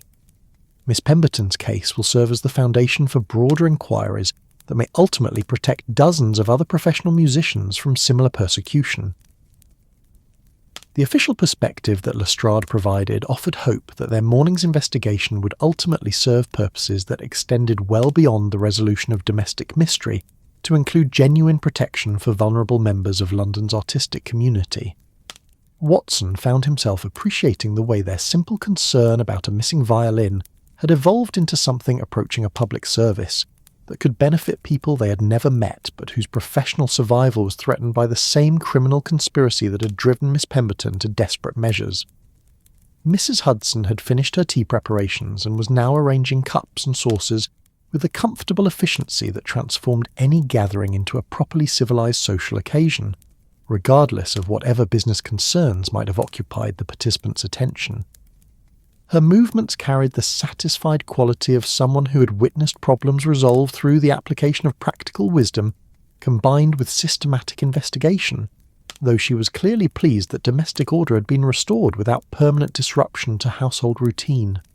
"I think," Mrs. Hudson said, her voice carrying the diplomatic authority that characterized her approach to managing the intersection between domestic comfort and professional necessity, "that this calls for a proper celebration." We began the morning with a mystery and have ended it with both solution and the prospect of justice, for people who have been treated badly through no fault of their own. The suggestion reflected Mrs. Hudson's understanding that successful investigations deserved acknowledgement not only for their intellectual achievements, but also for their contribution to human welfare and social justice, recognizing that the best detective work ultimately served purposes that extended beyond simple puzzle solving, to include protection of the innocent and correction of systematic wrongs. Holmes set his violin carefully in its case, though he left the case open on the table where afternoon light could illuminate the instrument's beautiful wood grain and elegant proportions. The violin seemed to glow in the gentle illumination, its presence creating a sense of completion that extended beyond simple object recovery to include restoration of the domestic harmony that made Baker Street such a comfortable refuge from London's more challenging realities. "I believe Mrs. Hudson's suggestion is entirely appropriate," Holmes said, his voice carrying both satisfaction at the morning's resolution and anticipation of the more relaxed social interaction that afternoon tea would provide, though I find myself hoping that we might also consider ways to ensure that Miss Pemberton's broader circumstances are addressed through means that serve justice, without requiring her to face legal consequences for actions that were driven by necessity rather than criminal intention. The comment revealed Holmes's understanding that effective justice sometimes required consideration of circumstances and motivations that extended beyond simple application of legal categories, recognizing that Miss Pemberton's unauthorized borrowing of his violin represented desperate adaptation to impossible circumstances rather than criminal behaviour that required punishment. Watson found himself nodding in agreement with his friend's assessment, appreciating both the analytical precision and moral sensitivity that characterized Holmes's approach to complex human problems. As the afternoon light continued to deepen and warm, transforming their sitting room into a haven of golden comfort that seemed removed from whatever conspiracies and persecutions might trouble the broader world, the four companions settled into the kind of peaceful social interaction that represented the best aspects of Victorian domestic life. The violin rested safely in its case, Miss Pemberton's situation would receive the official attention that justice demanded, and the comfortable rhythms of Baker Street life could resume their familiar patterns. The sounds from the street below had shifted again, taking on the gentler qualities that characterized London during the transition from afternoon productivity toward evening relaxation. Somewhere in the distance, church bells chimed the hour with their ancient authority, while closer to their windows, the voices of people finishing their daily business and beginning to consider the pleasures of home and rest created a peaceful symphony of human community that seemed to embrace and protect the small island of comfort that 221B Baker Street represented. Watson settled back in his chair with his teacup, feeling the particular satisfaction that came from problems resolved through the application of both systematic investigation and human understanding, while Holmes arranged his violin with the loving care that musicians devoted to instruments that had served them faithfully through years of professional partnership. Mrs. Hudson presided over their small celebration with the quiet authority of someone who understood that domestic happiness required both practical management and appreciation for the simple pleasures that made daily life worth living. The afternoon light streaming through their windows carried with it the promise of evening's approach, when London's great commercial energy would give way to the more intimate rhythms of domestic life, and when the mysteries and investigations that had occupied the day's attention could be set aside in favour of the comfortable contemplation that characterised the best aspects of friendship, music, and the gentle art of living well in the midst of an often challenging world. And somewhere across London, In whatever modest lodging she called home, Miss Catherine Pemberton would perhaps sleep peacefully for the first time in weeks, knowing that her desperate borrowing of a violin had led not to criminal prosecution, but to the hope of justice for herself and others who had suffered from the systematic persecution that had driven her to such extraordinary measures in the first place. And so our gentle mystery finds its rest, much like the evening light that now settles soft and golden over the rooftops of London, painting Baker Street in shades of amber and contentment. The violin has returned to its rightful place, not through any grand revelation or dramatic confrontation, but through the simple, quiet understanding that sometimes the things we seek most desperately have been with us all along, waiting patiently for our eyes to see them clearly. In the comfortable sitting room of 221B Baker Street, 4 friends share their afternoon tea as the world outside begins its slow transition from day to night. The sounds of the great city grow softer now, horse hooves clicking gently on cobblestones, distant conversations floating through window glass, the ancient bells of London's churches marking time with their patient, eternal rhythm. These are the sounds of a world at peace with itself, where mysteries can unfold and resolve without violence, where understanding proves more powerful than punishment, and where human kindness finds ways to flourish even in the most challenging circumstances. Miss Catherine Pemberton, somewhere across this vast and complex city, perhaps draws her bow across her own recovered violin now, or maybe she simply rests in the knowledge that justice, like music, sometimes requires patience and faith in the goodness that dwells quietly in human hearts. Her story reminds us that desperation can drive us to actions we never thought we'd take, but that understanding and compassion can transform even the most troubling circumstances into opportunities for grace and redemption. The afternoon light grows ever softer, and somewhere in London's gentle embrace, people are settling into the rhythms of evening, preparing simple suppers, lighting lamps against the gathering dusk, opening books that will carry them towards sleep on wings of story and dream. The great city breathes slowly now, its 1,000,000 inhabitants beginning that ancient dance toward rest that has blessed human beings since time immemorial. In this quiet hour when the day's work is done and the night's peace beckons, we remember that the most profound mysteries are often the simplest ones. How kindness creates more kindness, how understanding builds bridges across the chasms of human difference, how a borrowed violin can become an instrument of justice, and how the gentlest stories can carry us safely toward the country of dreams. So let the soft sounds of Victorian London carry you now towards sleep, the distant clip-clop of a late hansom cab, the whisper of gas flames behind frosted glass, the comfortable settling sounds of old buildings finding their nighttime repose. Let Holmes's violin sing you toward rest with melodies of peace and understanding, while Mrs. Hudson's gentle wisdom reminds you that home is wherever kindness dwells, and Watson's steady presence assures you that friendship makes all mysteries solvable, all sorrows bearable, all journeys worthwhile. The case of the vanishing violin draws to its close like evening itself, not with fanfare or excitement, but with the deep satisfaction of truth discovered, justice served with mercy, and ordinary human decency triumphant over the forces that would divide and discourage us. Rest well, dear listener, wherever in this wide world you find yourself tonight. Let the gentle spirit of Baker Street accompany you toward peaceful dreams, and may you wake refreshed, renewed, and ready to meet whatever mysteries tomorrow might bring with the same curiosity, compassion, and quiet courage that guided our friends through their morning's adventure. The violin rests safely now, and so may you. Good night, and gentle dreams from all of us.